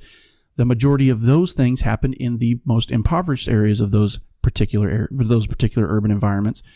And then when you have a particular demographic that majority populates that, yep, it's going to look. Obviously, it's going to look like it's and it's very easily. I mean, I've even seen it in the past inside police departments where working in a large urban area where you may be a white cop in a predominantly black area. Yep. The majority of your contacts are going to be black, right? Yep. And in that, the majority of the crimes committed that you encounter are going to be committed by black people because the area is almost predominantly black, right? Yep. Well, that makes sense, right? Yep. And then so most of the arrests you're going to have are going to be black people because you're working in that particular area. Yeah. And I've literally watched officers be accused of being racist because of an environmental condition that has nothing to do with them. They're just working in that particular area. I've seen that happen. It's actually happened to me. Yeah, I had a friend who works in New Mexico. He had it happen to him. He had an IA investigation because he was doing his job. They said, we need you to stop jaywalkers in this area. It's very prevalent. While you're stopping them, do your warrant checks. Yep. He did that. He stopped 11 white people, 2 blacks. One of the black people filed a harassment civil rights lawsuit against the police department and said that they only stopped him because he was black. Right. Little do they know my friend has a black child. So I always mess with him and I'm like, you're such a racist. Yeah. But I mean, his kid's mixed. And it was just funny because like they were like, okay, well, we're gonna pull all the stops from that day. He was like, please do. Yeah. He said those were the only 2 black people I stopped. Anything. Everybody else was white. Yeah. How am I a racist? When they got it, they were like, well, okay, well, you just targeted him out at that specific time. He was like, no, I targeted him because he was jaywalking. Yeah. Because you told me, right? And it wasn't even him. I mean, his chain of command, that's after what I'm they saying, pulled the numbers, yeah. They were just like, oh, you weren't being racist. You were being, right. You were just pulling over everyone who jaywalked. It just happened. He was black and he jaywalked. Yeah. And it's so crazy because it happens. It does happen. It happens a lot. But I think a lot of that ties into it, right? Yeah. And you can get into a whole massive conversation on how to fix that problem, right? Yeah. And I don't think there's 100% good answer on that, but yeah, I totally agree. The court system is what needs to be overhauled, and I think it would fix a lot of problems. I do too. I agree. I think it would fix a ton of problems. You even have judges that are coming out now. I mean, even the Clintons have come out and said, we were wrong. Yeah. Well, of course you were wrong. You shouldn't put a mandatory. Before the mandatory minimums, the jail population was in the hundreds of thousands. After mandatory minimums, it jumped to the millions. Yeah. There's obviously a disconnect here. Right. And in that, we also had the COPS program that was created, which put more police officers on the street, which resulted in more people being arrested and more people going to jail. Exactly. And more people have mandatory minimums. Yeah. It's a vicious cycle, and it's got to stop somewhere. It's got to be, we're not, obviously we're in a position to comment on it, right? Yeah. But, I don't know that I have 100% great answer on how to fix it. No. But it's something that needs to be talked about, definitely, in my opinion. So, real quick, you can just short answer this one. This is also listener submitted, and it kind of ties into the DWI thing. So, the state of Utah is lowering the blood alcohol concentration, or BAC level, for DWI/DUI offenses to 0.05 from the national standard of 0.08, right? Yep. Do you think other states will follow suit, and should they? I don't know. I really don't. I mean, if you're lowering it, that means what they're trying to do is eliminate buzz driving, which you see now. Buzz driving is drunk driving. That's the big category. That's the big thing right now. They're trying to eliminate buzz driving. Sure. So what they're trying to do is eliminate if you've had 1 or 2 beers at a bar and you drive and you get in an accident and they blow you or they take your blood. They have you blow into a machine or they take your blood. About to say, I'm going to go with that state. And you're 0.005, they can arrest you now for a DWI. I think other states will. It depends on what the feds do. I mean, the reason it's 0.08 is because every state gets money from the federal government to keep it at that. It's a national. And if the federal, if the federal government says no, we want everybody to go 0.5, other states will do it. It just it depends. I mean, they're going to use them as a guinea pig. I mean, Colorado's a guiney pig. My thing is this. If it leads to more arrests, I think the state depends. I think the states. It'll depend on the politics of the state, right? But I look at it like this. Okay, you're going to lower that. You're going to lower that level, right? Yep. Which in theory will take more impaired drivers off the road, which will of course make the roadway safer, right? Okay. But what are we doing on the back end of that? And it ties into the other question. Yep. Okay, so we're lowering the level, but are we increasing penalty? Nope. We're just lowering the level. We're putting more people in jail and putting. So then it becomes if we're not doing that, and then you're going to have some lawyer who's clever and he's going to be like, well, this isn't the national standard. This is just the Colorado standard. And if the federal government says that it's okay for him to be 008, why should the state come in here and say it's 005? Right. And I almost reserve opinion until case law happens. Yeah. And you can actually look at it and study it and somebody there's just some lawyer that's chomping at the bit right now for this case. And it's going to happen. It's going to happen. It's going to happen. And they'll probably go to the Supreme Court and they'll put an opinion on it. Yep. Okay, so what made you choose a career in public service, specifically law enforcement, as opposed to going the private sector route? I believe I answered this in episode 1. Let's go over it again. But I was in the military, and I was done with that, and I wanted something that was very similar, and so it was either police officer or jailer. Sure. And I watched Locked Up. That's right. You're right. Yeah. And decided prisons weren't for me, so I'll be a cop. And the private sector, I really didn't have any skill set that met the private sector. Now, as a side question, if now having you being in university, right, has your opinion changed, or do you? No, this is still what I'm suited for. This is my skill set. My skill set is being in public service. I mean, I went into the military. I loved it. I mean, I'm just a public service guy. Yeah. That's my niche in life. Yeah. Is being with public and helping them out. Yeah. That's just mine. That's my niche in life. It's my gift. For me, it was I really have always been drawn to a service. Yeah. But not in I want to be a public accountant, or I want to go and serve in I wanted to make a difference. As cliche as that is, I want to help people. One of my friends over there at Top Notch Security, RC, he said it the best one time, and I was really confused the first time he ever told it to me. When I asked him why he wanted to be a cop, because he got out of the military, he went to the fire academy, and then he was like, I want to be a cop. And I was like, why do you want to be a cop? He's like, I like being in uniform. And I was like, at first I was like, bro, if that's the only reason you're doing it, this ain't for you, my man. Plenty of uniforms out there you can wear. This ain't for you, my man. Go be a fireman. You just want to look good in uniform. He does look good in uniform. Does he? God, he's in super good shape. God, he's a Greek god. Really? He's the fastest man alive, too. The fastest man alive. So don't run from him. No, don't run from him at all. He's like for real, legit. Like, but can he I fight? work with someone that can he throw blows though? Can you fight? Oh yeah, okay. He can scrap. All right, bro. He's legit. He's like everything you want in a police officer. He's legit.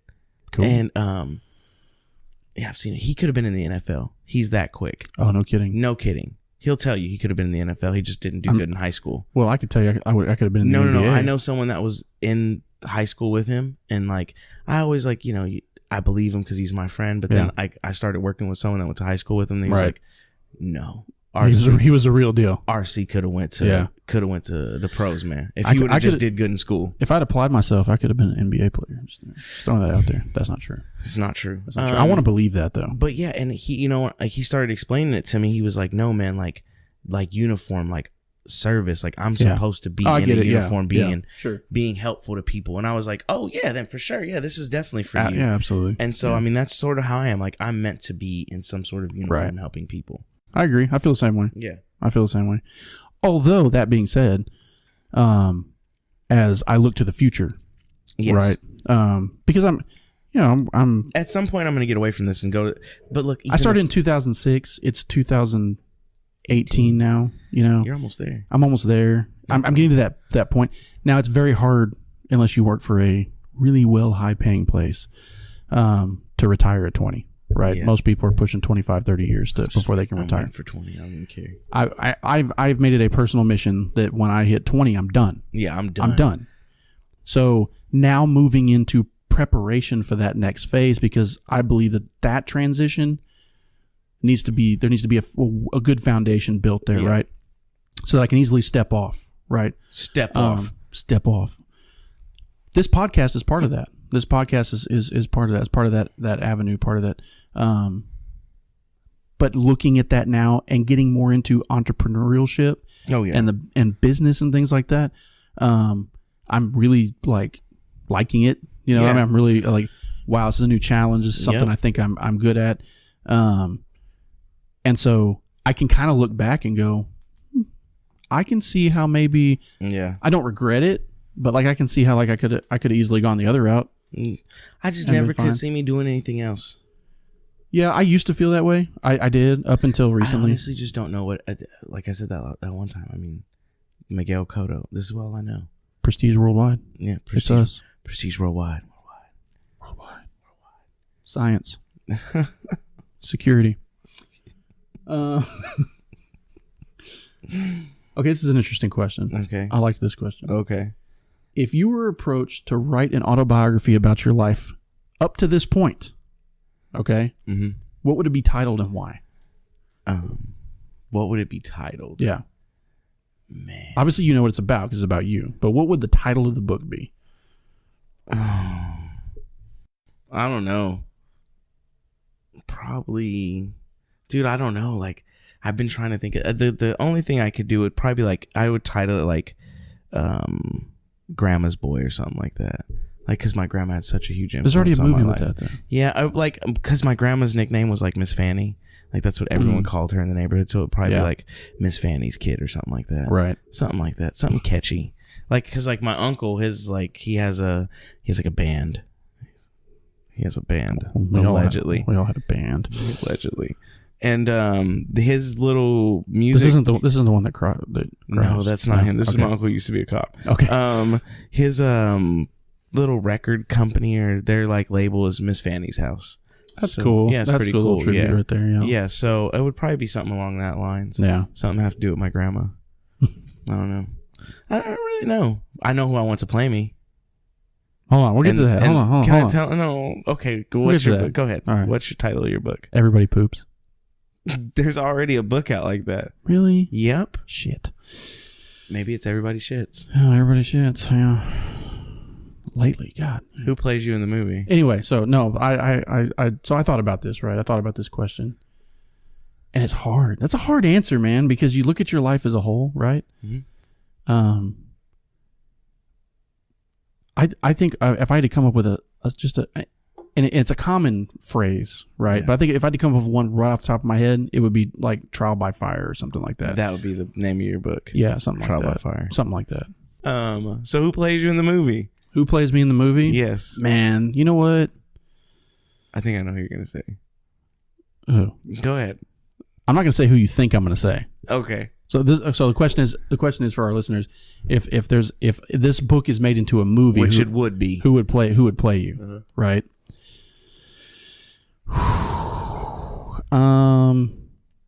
You know who I think might be able to pull me off? It's not who you think. Okay. I know who you're thinking right now. Okay, it's not Tom Hardy. Oh, it's not Tom Hardy. It's Matthew McConaughey. It's not Matthew McConaughey. No, that wouldn't fit. Okay. That wouldn't fit. Yes, it would. Tom Hardy would fit. No, because we look very similar. Yep. Go ahead. Who plays you in the movie? James Smith. Probably Jamie Foxx. I would say no. Have you listened to his interview with Tim Ferriss? You need to listen to that podcast. It's freaking amazing. Damn it! I have the name on the top of my head. I can't think of it right now. You answer, and I'm gonna come back to me because Will Smith. Will Smith, really? Yep. You know why? Because I think Will Smith could play every aspect of my life. He's not lazy and overweight, though. In my movie, I'm not going to be lazy and overweight. Well, of course not. It's the movie about you're going to paint the picture you want. Exactly. And I'm not lazy. I'm just overweight. I'm just messing with you. Definitely overweight. But no, Will Smith, because like I love everything about most of his movies, like because he can give you that super good performance, and you're gonna have to get sad in some parts of my movie, right? And I think he can just cry on cue, and he looks good doing it. I think somebody that would play me well, you may not even know who he is, but a guy by the name of Joel Kinnaman. Never heard of him. Did you see the new RoboCop? Yes, that was him. What a loser! It's only a loser because he's playing me, right? No, because he's just a loser actor. Give yourself somebody. Not. No, he's actually a great actor. Look, I'm telling you right now. I'm watching. I'm gonna plug a show right now. Tom Hardy's the backup. I'll take Tom Hardy. You know it's Tom Hardy. Fuck it. Don't even pick this Tom loser. Hardy. Yeah, Tom Hardy. He's a great actor. Old me would be Mel Gibson. Wow. Yeah. There's no one better. I want Will Smith to play the child me, the teenage. So you're doing like a Benjamin Button thing right now. Yeah, he's playing all of me. Yeah. Will Smith is all of this. Interesting. Yeah. Dude, I'm gonna plug a show right now. Go ahead. It's on Netflix called Altered Carbon. You need to watch that show. I don't watch Netflix. Freaking amazing. If you have Netflix out there or you stream stuff illegally on Kodi, which I don't condone officially, you can get that stick on Amazon or whatever. At Amazon Click. I'm not judging people at all. What you do in your home is your business. Yeah, no, that's totally your business. Altered Carbon. Check it out. Okay, so one more question here. Have you ever faced any social adversity in your life, and how did you deal with it? Social adversity. Explain what you mean by that. So that could be you did something that where you made fun of by a large group of people, or you had to deal with some racism stuff, or you had to had something that you did that was embarrassing, like a mistake or something that a lot of people found out about and you got a bunch of shit about it, or something like that. Social adversity. The worst time of my life I ever had was 6th grade. I'm telling you, it's the worst time of my life. Yeah. Not only did I get beat up almost every day, but I went to a school where everybody had a lot of money and we were super poor. Mm-hmm. So like, I remember I didn't even know like Payless was a bad shoe until I went to this school. Oh yeah. Back in the day, it was like Payless was like you were poor. Super poor. Yeah, and it was like a status thing. Yeah, and like shoes were back a status when shoes thing. Had a status thing. And like I remember not wanting to go to school because I was like embarrassed, dumb poor. Like poor is not even a word for me. We were dirt. Like me, my mom, and my sister lived with my aunt, her kid, and some dude that just got out of jail. Yeah. It was just horrible. It was a horrible time in my life. I hated it. And not only that, like my mom took me out of my I was living with other poor kids with my grandma. So like Payless was a cool brand. No one cared. And so I lived with my grandma, and that's who I really wanted to live with. And my mom was like, "We're moving to the city." And I was like, "Why did we move here?" Just to live with our aunt and some dude who smokes reefer in the bedroom. It was horrible. Right. And I remember my mom got her income tax check, and she took us to this place. It was called Just for Feet in Arizona, and they had name brand shoes for like discount for $20. And so I remember I was like, "Oh yay!" Were they like the Asian knockoffs? Or no, like, they were like legit. They were legit shoes, real name brands, but they were like they had a malfunction on them. Oh yeah, one of those deals. So mattress surplus type place. Yeah, so I'm like slightly colorblind, right? And so like my mom was like, I was like, please, mom, just buy me some shoes for me. She pay this fine. I was like, no, please. Just for Feet's got them for $20, name brand. She was like, fine. And so like we go in there, and of course my mom, being the cheap person that she was like, there's the $20 aisle, and I was like, well, I mean, there's some Nikes over there for $40, please. She was like, $20. You said 20. And I was like, fine. So like I think I picked some Airwalks, because Airwalk was a name brand there. Yeah. I was like, fine, I got these Airwalks. I've seen all these cool kids wearing Airwalks, blah blah blah. And I wear them to school, and I'm thinking I'm flying, and some kid comes out of nowhere. He's like, those Airwalks got pink on the front of them. And I was like, oh no, the chick is up. And they kicked my ass, and and I remember just being in the nurse's office with my nose bloody and calling my mom. I was like, I told you we needed the $30 Nikes. And it was just, that's probably the most social adversity I've ever gone through, is just being super dumb poor at a rich school. It's the worst. Yeah. And I try to not give that to my kids, because like my oldest goes to a rich school. Right. And so like, I know he doesn't feel the heat just yet, but like in a couple years he will. When he gets at high school level, he's going to. Yeah, but like I make sure my kid always has like he doesn't even know half the crap I buy him. High school is a social. It's social. Different now. Is it? It's totally middle school is the place where it's at, where you get picked on. It's now. like a social clusterfuck. So caveat: I work in the schools. I go to the high school every now and then. Yeah. These kids are oblivious. As long as you have a phone, they don't care. Like, these kids walk around going to class, headphones, not talking to anybody, listening to Spotify, just chilling. And then they're all quirky together, and being poor is the thing. As long as you have Beats by Dre, you're cool. Oh my God. Yeah. I've literally reached that age now. Oh yeah. Where I look at them and I'm like, you're motherfucker. You're a lost cause. You're lost. This is what's gonna take care of me when I get old. Oh my God, we're doomed. We're done. Yeah, man. Because back in the day. Back in my day. So what social adversity did you go through? So I went through actually, well, I had a couple, but one that was like very similar, right? Where you get went targeted. To a private school. Well, I went to a private school in elementary school and middle school. Yeah. And then my first year of high school was at a private school. And it was intermixed with 2 years of homeschooling. Oh, Jesus. Okay. No one there knew anything. No. So, okay. So I talked about before on one of the previous episodes about how I had like this massive weight gain. Mm-hmm. Right? Oh, yeah. So this was in my first year of high school at the private high school. Mm-hmm. All right. And I didn't go there because I came from money. I had people in my family that had money. JC's rich. I'm not rich by any means. My family lived off my mom's Social Security disability checks. Now, if it weren't for my grandmother, who did have money, who bought us clothes, bought us the house that we lived in, and supplemented my mom in a couple of ways. Your family's gonna hear this and write you out of the will. There is no will. And if there was, I was written out of it a long time ago. But anyway, so that's what paid for that. One thing that my grandmother wanted was that she wasn't going to fund my mom's lifestyle completely, but there were basic needs that she gave my mom for us, for the kids. And so one of those was like, you're going to get a good education. So I'm going to pay for this private education. Right.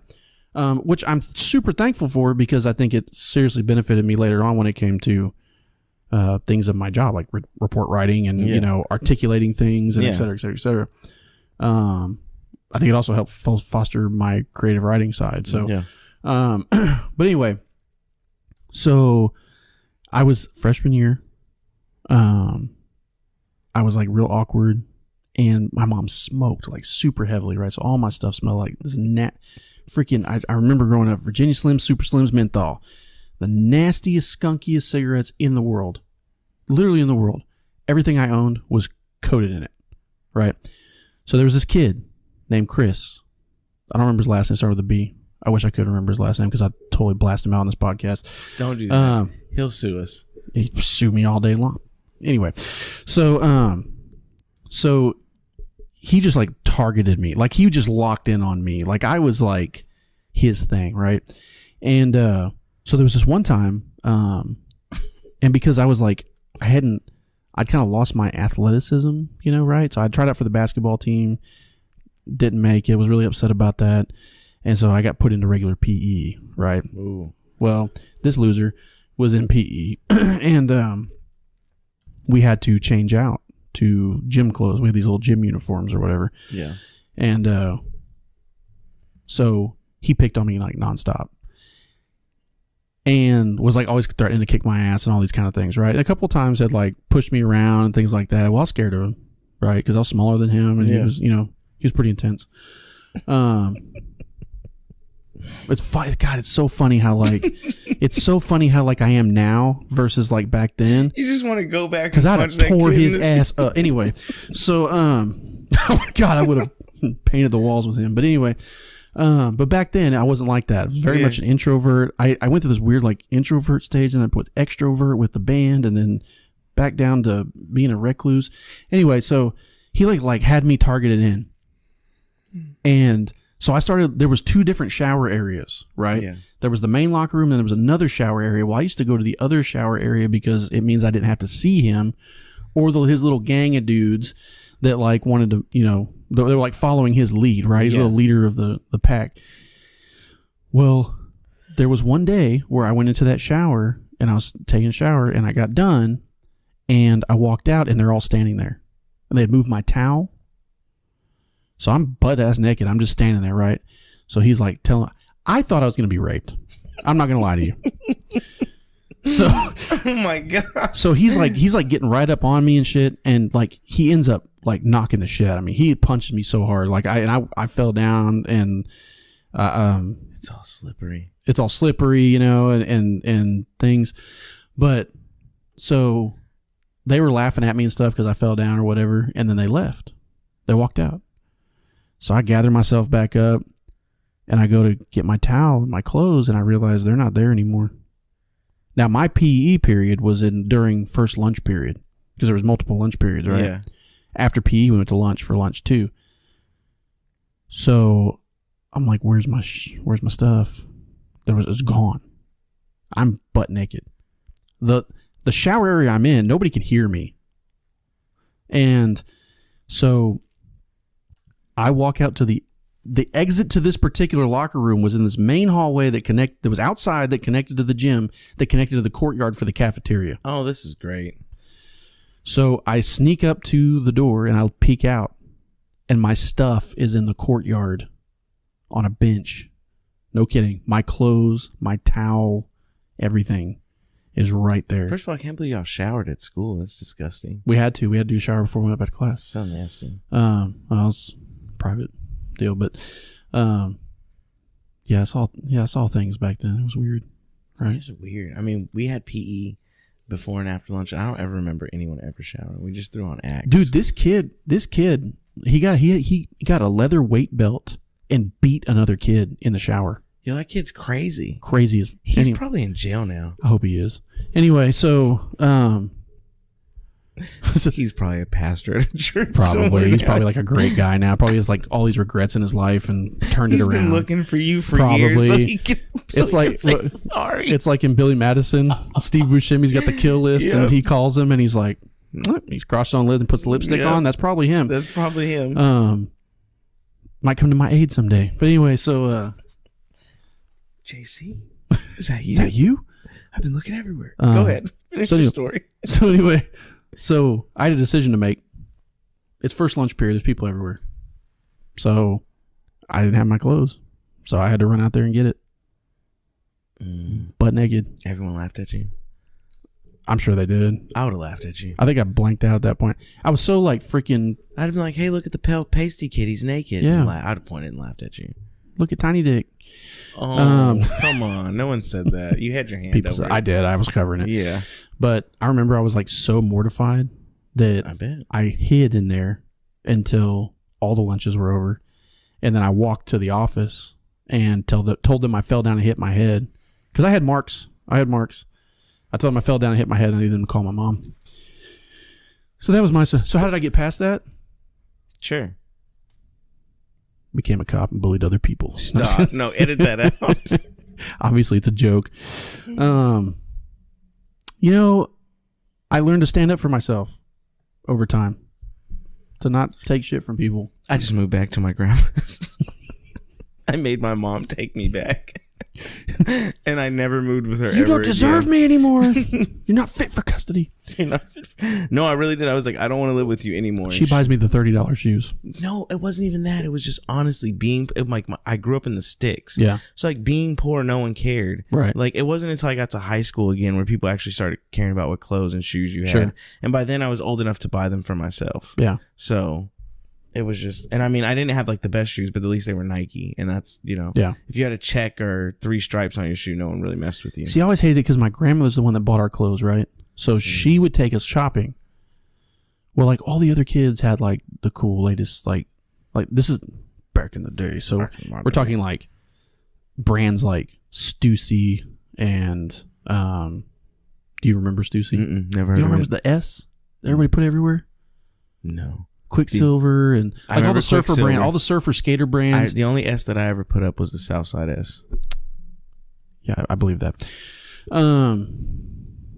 Gang. But anyway, so like back then, that was like, of course, I lived in a coastal town, right? Oh, so yeah, like you wanted to be all surfer brands, Were you ever a surfer? No. What a loser. No, I wasn't interested in it. I hung out with some of those types. I looked like one of those people in high school. You did. I've seen the pictures. But yeah, so like I wanted all that stuff, right? I wanted the cool Vans and all that stuff. No. Polo. No, we were going to JCPenney or Dillard's and we were buying polo shirts and pants and things like that. Everything that's cool now. Everything that's cool now, yeah, that was not cool back then. Before my mom was like... We had some of the stuff. Now, I'm not going to say we didn't have any of the stuff, but we had some of that stuff. Before my mom turned her life around, when she was actually in my life, that's how she used to dress me. And I remember, like, it's so funny because I remember this vividly in my head now. I used to be so mad because I just wanted to wear, like, T-shirts that... Just regular T-shirts out the pack. Right. And my mom dressed me in like lacrosse and polo. And I used to be like, I don't want to wear this stupid shirt with the alligator. No one wears these. You know what I wouldn't give for a fucking Izod polo with the original alligator on the Yes, I had those. I had the alligator. I had polo with the bear on the little thing instead of the Those horse. were awesome. Those were actually awesome polo shirts. And my mom was spending, she had a really good job at the time. So she spent a lot of Giving money on you our good things clothes. you didn't have the knowledge to appreciate. No, because I didn't know what they were. Yeah. I mean, none of the other kids were wearing collared shirts. No, to of school, course not. To elementary school. They're wearing T-shirts with their favorite sports teams and bands. And all I ever wanted to do was wear my Hulk Hogan and Mr. T That's t-shirt. it. That's it. And my mom was like, "That's a weekend shirt," and I was like, "No, Mom, this is an everyday shirt." You got the weekend clothes too, that's what they were labeled. It was like this is business and this is weekend. Yeah, I had drawers for them. Like, and I hung up all my clothes and like seriously, I didn't go to a school that had uniforms. I went to like it was a brand new school and we lived in like a super Mexican neighborhood. Not saying anything's bad with that, but those kids wore T-shirts and jeans. I bet it smelled good all the time. God, Fabuloso. I still love that smell to this day. But my mom decided she was going to always dress me in khakis and white shoes and polos. Yep. And that's what I wore, and I hated my life. You were a rather dapper little fellow, weren't you? Yeah, and I hated my life. I mean, I had an MC Hammer haircut, but I hated my life. At least you had that, right? Yep. And then did you just throw like a big gold chain or something? No, my mom was super like square. Yeah. Before she was like, I'm going to be a drug addict. She turned it around. Then she was like, Polo, that shit's expensive. We don't wear clothes around here anymore. Go wear your Mr. T-shirt. All right. That's all we have for Q&A. So I'm going to move on into war stories. And Bigbo. Yeah. Craziest situation you've been in during your career as a police officer, or if not, if you don't have one of those, in life. I mean, we're talking like just absolute crazy story. Just something really crazy that happened to you. Crazy story. There was the one, me and you went to a call and we're going to get a guy and he books it from his house and runs into another house. Oh, all right. Yeah. And we're like surrounding this house and we're kind of waiting on backup and it never shows up. So we're like, well, we just got to go in there and get him because we don't know what he's doing. Yeah. And we went in there and we pull him out. But it was just crazy situation because he goes in the house and the dude whose house it was like, he just ran in there. I didn't invite him over here. And we're like, sir, are there any weapons in the house? My favorite was the locked room. Yes. He's like, no, he's not in there. You guys can come in here? But don't go in that room. You cannot go in that room. Sir, we don't want to go. Don't you dare go in. I'll tell you right now, he's not in that room because I locked it prior to him ever running into my house. So there's that. That was probably the craziest call because it was just so funny. Like at the time, it was super scary because I was still in training. You had a couple run-ins with that guy. Yeah, I've had a couple run-ins with that dude. He's my homeboy. What's funny is when he's not completely jacked up on meth, nice guy. He's the nicest man you know. He'll take a great conversation with you. Yeah, and he'll tell you he's like an OG gangster too. Super OG gangster. I love that dude. But that was probably the scariest because or craziest because I was around the backside and they had a sliding glass door that was covered. Yeah. And I could see him just going crazy trying to hide in that house. And I didn't know if he was now in hindsight I realized he was trying to hide. Well, he wouldn't come out for a while. Yeah, either. at first we had to go in and get him. Yeah. And at first I'm thinking he's looking for a weapon. Right. And so like I'm like, oh God. And I remember like trying to be super sneaky silent on the radio and I'm like, hey, once we cornered him though, he gave himself right up. Well, once he realized that we weren't playing around, he realized that I was there. Yeah. Once he recognized that it was me that was talking to him, because we had a rapport. Yeah. It was pretty cool. It was pretty cool. Yeah. But that was probably scary because I didn't know if he was going to like try to come out shooting us or whatever. Which could have been happened. Could have happened. Yeah. So okay. Setting the stage. Oh God. Bad part of town, right? Aggravated robbery with a shot fired, somebody hit, robbery. 5 suspects, 1 victim. Oh, Jesus. Suspects flee the location. I'm running code. I had a long way to travel. For some reason, I'm the only one going. I don't know why. I don't remember why exactly I'm the only one running code to this thing. Helicopter unit from another agency happens to be flying over. Sees me running code. Our vehicles were very easily identifiable compared to their agencies because we didn't have numbers on top. They did. Okay. So he knew it was us. They had the ability to patch in on our radio and talk to us. Cool. So they're following me and they're like, hey, he's got a unit running code. We're responding also to this call. We'll keep an eye on them until other units get there. So they go ahead of me and they start communicating that where they were able to find people running, right? So they're like, hey, you're coming up on this Walgreens and there's 2 of them in the parking lot. So I pull in this parking lot, right? Yeah. Get out, get him at gunpoint. I'm like, get on the ground. They raise their hands, or they put their hands up in the air. When one of them puts their hands up in the air, his shirt comes up and there's a gun. Oh, jeez. Well, he starts to lower his hands back down, and so I start threatening I'm gonna shoot him if he grabs the gun. So for some reason, he puts his hands back up. Well, while this is going on, like minutes are going by that I've got these people at gunpoint, right? Yes. And nobody's coming. It's just me and this helicopter. So the helicopter. Like, they got the spotlight on me. It's like freaking, I can feel they're getting lower and lower and lower. So they finally get on there like, hey, you guys need to send somebody to help this officer. There's 1 officer and 5 suspects on the ground. He's got 2 at gunpoint. They were getting ready to find somewhere to land to come help me. Jeez. That's how like serious it was, right? So you've got me, you've got 2 suspects, I've got them at gunpoint. 1 has a gun for sure. Jeez. I've got a helicopter right above me with the spot as I got a movie, dude. Like all this stuff's going on. Well, I guess everybody are like kind of like, ooh, I guess I need to leave the 7-Eleven. So they take off, right? They're coming for me. So I'm able to get those 2 in custody, secure the gun. Then we see another one running. Then a big foot chase happens with 3 other ones. So we get 4 of them, right? So while we got 4 of them in custody, all little gangbangers, all this stuff, get them in custody. The complainant comes over. He ended up having a superficial little wound from it. It was a little small caliber. Hit his chin and basically created a little divot in his chin. It just went boop, like straight down. No big deal. They patched him up with a Band-Aid pretty much. Refused medical treatment. He starts writing a statement on what happened. This dude starts approaching us and he's like, hey, what happened? What's going on? He's the distance from that I am to you right now, which is just across the desk. Yeah. While the guy's writing a statement, he turns around because he hears the guy, and he just turns, his eyes just get massive, right? And he's like, "That's the guy that shot me." Turns out that was the dude. He came back to see what happened to his friends. They're all teenagers. Oh my gosh. So we ended up taking him down, right? He was 13 years old. And he was the little leader of this little gang of kids that were older than him. Oh. There was an 18-year-old, and he was their leader. He's not the 18-year-old, 13. Yeah. And anyway, it was just super crazy because you had like, and I'm condensing a lot of this story for time, but you just had, I mean, you had me, you had the helicopter. They're like trying to figure out where they can land this thing, you know. You should have let them land. I should have. Well, I didn't have a choice in that matter. No, I'd have been like, land it. But it was just like out of a movie. I mean, it was crazy. Land it. We saved the day. Of course you did. Anything else on war stories? No. Okay. So, all right, current events. So we'll skim over current events real quick. So today, as we record this podcast, there was a active shooter in Coral Springs, Florida, where 17 people died at a high school. I'm not sure of how many were injured. But basically, the gunman opened fire at a South Florida high school today, killing 17 people and sending students running for their lives, according to law enforcement officers on the scene. There were at least 17 victims taken to hospitals. 19-year-old was surrendered. Yeah. Placed in custody. Possibly a former student at the school. He was armed with an AR-15 with quote-unquote countless magazines, whatever that means.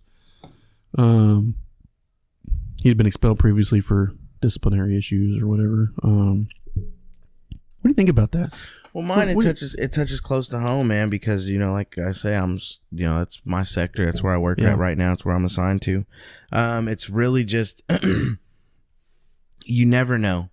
And that's the biggest thing. You just don't. Like, on the streets, it's a whole nother animal, man, because schools are so big. So, I mean, and they're enclosed. Yeah. And it's chaotic. Like, reading that article, it's like kids are running out with their hands up as you have officers coming into the building. So you've got to look at it from the other officers who are out there, and they see kids coming and their brains racing a million miles a minute because they're trying to look to see if any of these kids have a weapon, if any of them are the shooter, if any of them are injured. Right. And then, they're trying to get them to safety, and they've got to go in the building and they've got to extract the threat. Yeah. You know what I mean? And so me being in the building, like, you personally build a bond with each one of those kids. Sure. Like, those kids are your kids, and like, you just want to keep them as safe as you can keep them. Right. And so, like, and you can't be everywhere at once. And I try to tell myself that, like, if it happens on this end of the school and I'm on this end of the school, I have to try to, take this path to get there, Right. And it's really just crazy, man, because, the administration I work for is super they love the police and they love that we're there. And whenever I'm out of the building for anything, they're always like, when are you coming back? You're not going to be gone long, because, that's something that's a legit threat. And there's been, I believe this is the 15th one already this year. In 2018? In 2018. I guess they're so common you don't hear about them anymore. Yeah, this is the 15th one. Because it's just a big one. This is a big one because this many people died. The rest, there was one in Italy, Texas, 2 weeks ago. Yeah. I believe hear about 2 that people one, were shot, but they didn't die. Yeah. There was one in Kentucky. It was a female shooter. And I mean, it's so crazy so far this year with the school shooters. And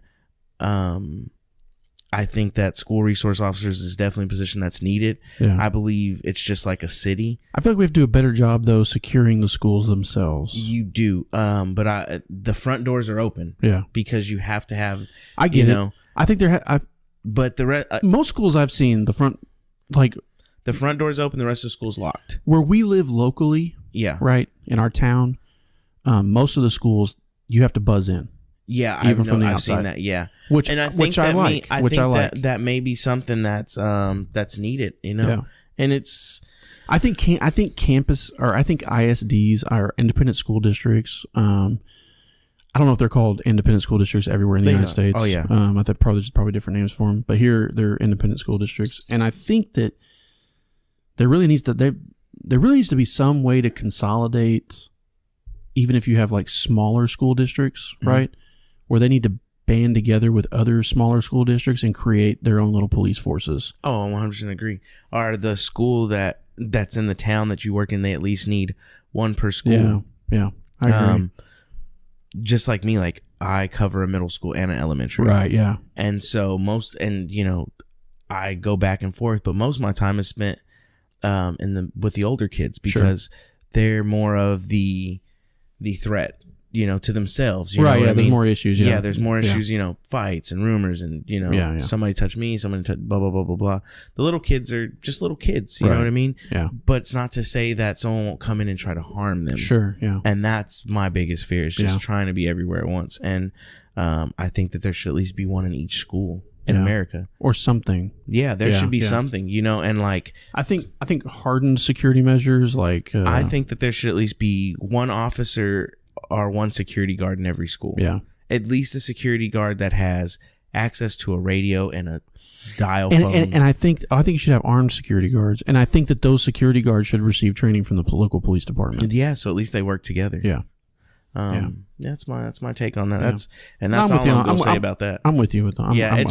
It's super sad, and like you said, people don't even talk about it. It's just because this one's a big one. Yeah. But there's been, I believe, 15 already this year. Now with anything, it seems like there has to be some amount of casualties for anybody to even talk about it, and what people don't realize on a large scale, like I didn't even realize that. I knew last year there was a lot of school shootings, a lot. We've already broken the record for the beginning of the year this year.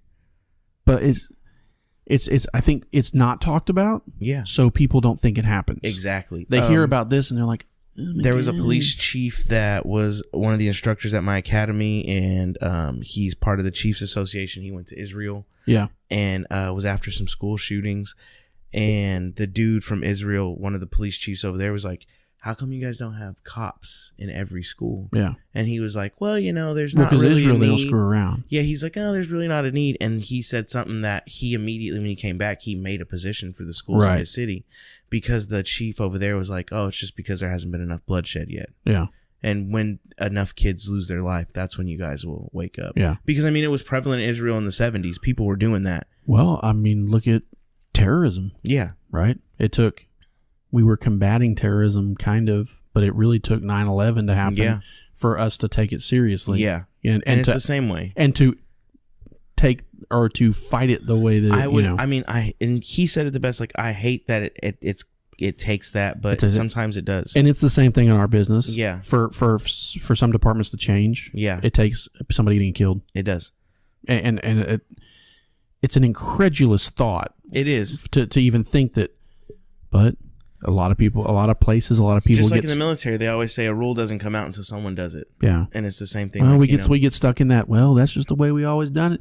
And it's never happened here before. So, it's never going to happen because we've done it like this for so long. Now we know what we're doing. Just inside the engine of a Humvee in the military, there's a big sticker that says, do not place hand in fan. Mm.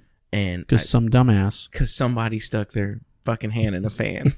And it's going to be that. It's that way with life. They don't create a rule until someone does it. Yeah. It was just caution. Coffee's hot. Come on. It's like... Anyway. Contents may be extremely hot. Well, it's coffee. So, Bigbo, yes, sir. Why don't you tell us how we can be found and how you can support the Street Warrior Amazon Radio click-through podcast. Is the biggest way to support. Or we keep talking about that. Yeah. You can send payments to my bank account. Hit me up in my DM, and I'll give you that information. I'll take cashier's checks to a P.O. box. Yeah, I'll take cashier checks to a P.O. box. I'll be discreet about it. Yeah, you can give me your bank account info, and I'll wiretap it or something. But no, all jokes aside, Amazon click-through is the biggest way to support us right now. Yep. Eventually, when we get to a size that we feel comfortable, put a PayPal on there. We got some other things coming where it's click to play and pay to play. So, social media is a big way. Get the word out for us. Instagram at streetwarriorradio.com. Twitter at streetwarriorradio.com. Mm-hmm. Street Warrior spelled STRT, the word warrior, and then RDIO. And then Facebook is at streetwarriorradio.com. We're probably going to get a Snapchat here soon, even though we both hate it. I hate Snapchat. But, I was just listening to a thing the other day on the radio. That's like the biggest social media site right now. All the other ones are falling to the wayside. It's also one of the top 5 cheating apps. Oh, Jesus. It's a whore app. Listen. Anyway. So, I digress. It's for them devils. If you have any questions, comments, war stories, anything like that, we would love to hear from you. Yep. Please send us stuff. Yep. We're lucky we got these questions this time, so we filled it up an episode, which is kind of cool. Which we love. We love answering questions. We love sharing our viewpoint with people because hopefully we can enlighten Yeah. But we also want to be enlightened. So Yeah. anything that we've talked about tonight, if you have any comments or anything Stuff about it. that make us think. Yeah, exactly. Things that make you go, And we're not closed-minded, so No, definitely not. you can submit those comments, If questions. you have anything you disagree with what we said today. Yeah, feel absolutely. free We want to send hear it about it. in. We want to hear about it. hear about it. We I'll like read open it on dialogue. the air. Yeah, we like open dialogue. I'll tell you you're wrong. Yeah. So you can submit those questions, comments, and war stories to streetwarriorradio.com/contact, or you can go to info@streetwarriorradio, or you can contact us on any one of our social media sites. Slide in them DMs. We'll I just want to say it goes down to the DMs. That's all I really want to say. We've had some Twitter stuff. And be on the lookout for us. We got some big things coming up like we We talked do. about in the beginning of the show. We do. We got some We're big on things. and popping. We're moving. We're growing. Yep. This is going to be Street Warrior Radio, man. We're going to create a legion of street warriors out there. Yes, I It's want to give coming. shout outs to TNT Security and you guys. Grown Man Company. Grown Follow Man those Company, guys. yeah. Yep, follow those guys. Veteran supported, law enforcement owned, veteran owned. So definitely give those guys a look. We plug them on our page. Yeah, So, I exchanged some comments with him the other day on Instagram. That was cool. Grown Man. Yeah. Yeah, he's a loser. We still need to get him on the podcast. I love him. I have him tattooed on my skin, so I can talk bad about him. That's true. If you follow us on any of our podcasting platforms, kind of pulling the support from Spreaker a little bit, but Yeah. they have some weird rules. Anyway, so please rate us, review us, leave Like, comments, subscribe, and share. So like, subscribe on social media, follow whatever the vernacular is for that particular social media. One of the things we got coming up that I'm really going to start pushing in development is completing the Warrior Store. We're going to have some great things. We're going to have some t-shirts, Mugs. hats, mugs, travel mugs, stickers, patches. Yetis. Well, let's not go crazy. Yeti mugs. Yeti-like mugs. Real live Yetis holding mugs. Yes, you can buy your own Yeti on our. Yes. On our you can go to the website now. There's a link to it on streetwarriorradio.com. It's called Warrior Store. You can also visit directly at store.streetwarriorradio.com. There's no products up there yet. And there's actually a little thing that pops up that says you get like Underwear. 10% off with your first order or whatever. That's literally just made We're going to up. have Warrior underwear Possibly. with my face on them. I would wear that. I'd wear that. Yeah. Interesting. You're welcome. We're not doing that. Anyway, you can go ahead and be proactive and create an account. There is a way for you to create an account on there. If you want the underwear, let us know on Instagram. Yeah, sure. We'll put Let a us poll. know on Twitter. You know what? Let's do a poll. We'll do a Twitter poll. If you want the We'll underwear. do a Twitter and an Instagram If you poll. want the underwear, it's going to be the first product if we get. Yeah. It'll be the first product. My face on your underwear. Yeah, we can do that. Men's and women's. Yeah. We're going to do it. We'll do that. Mouth Anyway, open. go there, check it out. All that fun stuff. Idiot. With that, thank you so much to our men and women of the armed forces and all the sacrifices that you make fighting for us, keeping us free, and allowing things like this podcast and Bigbo's ridiculous ass to exist. For our men and women that are in the first responder world, our police, fire, paramedics, all them, thank you so much for what you do in keeping us safe here at home and coming to our aid when we need it. To the families of our military personnel and first responders, we thank you for the sacrifices that you make and all the stresses that you endure. It is noted. We do appreciate you. And to all the other people out there, the people that listen to us, the people that support us, and those who don't know about us yet, but the people that are out there making the world go around, doing it in the daily grind, we love you and thank you and appreciate you. And with that, Street Warrior Radio is out of service. Salute.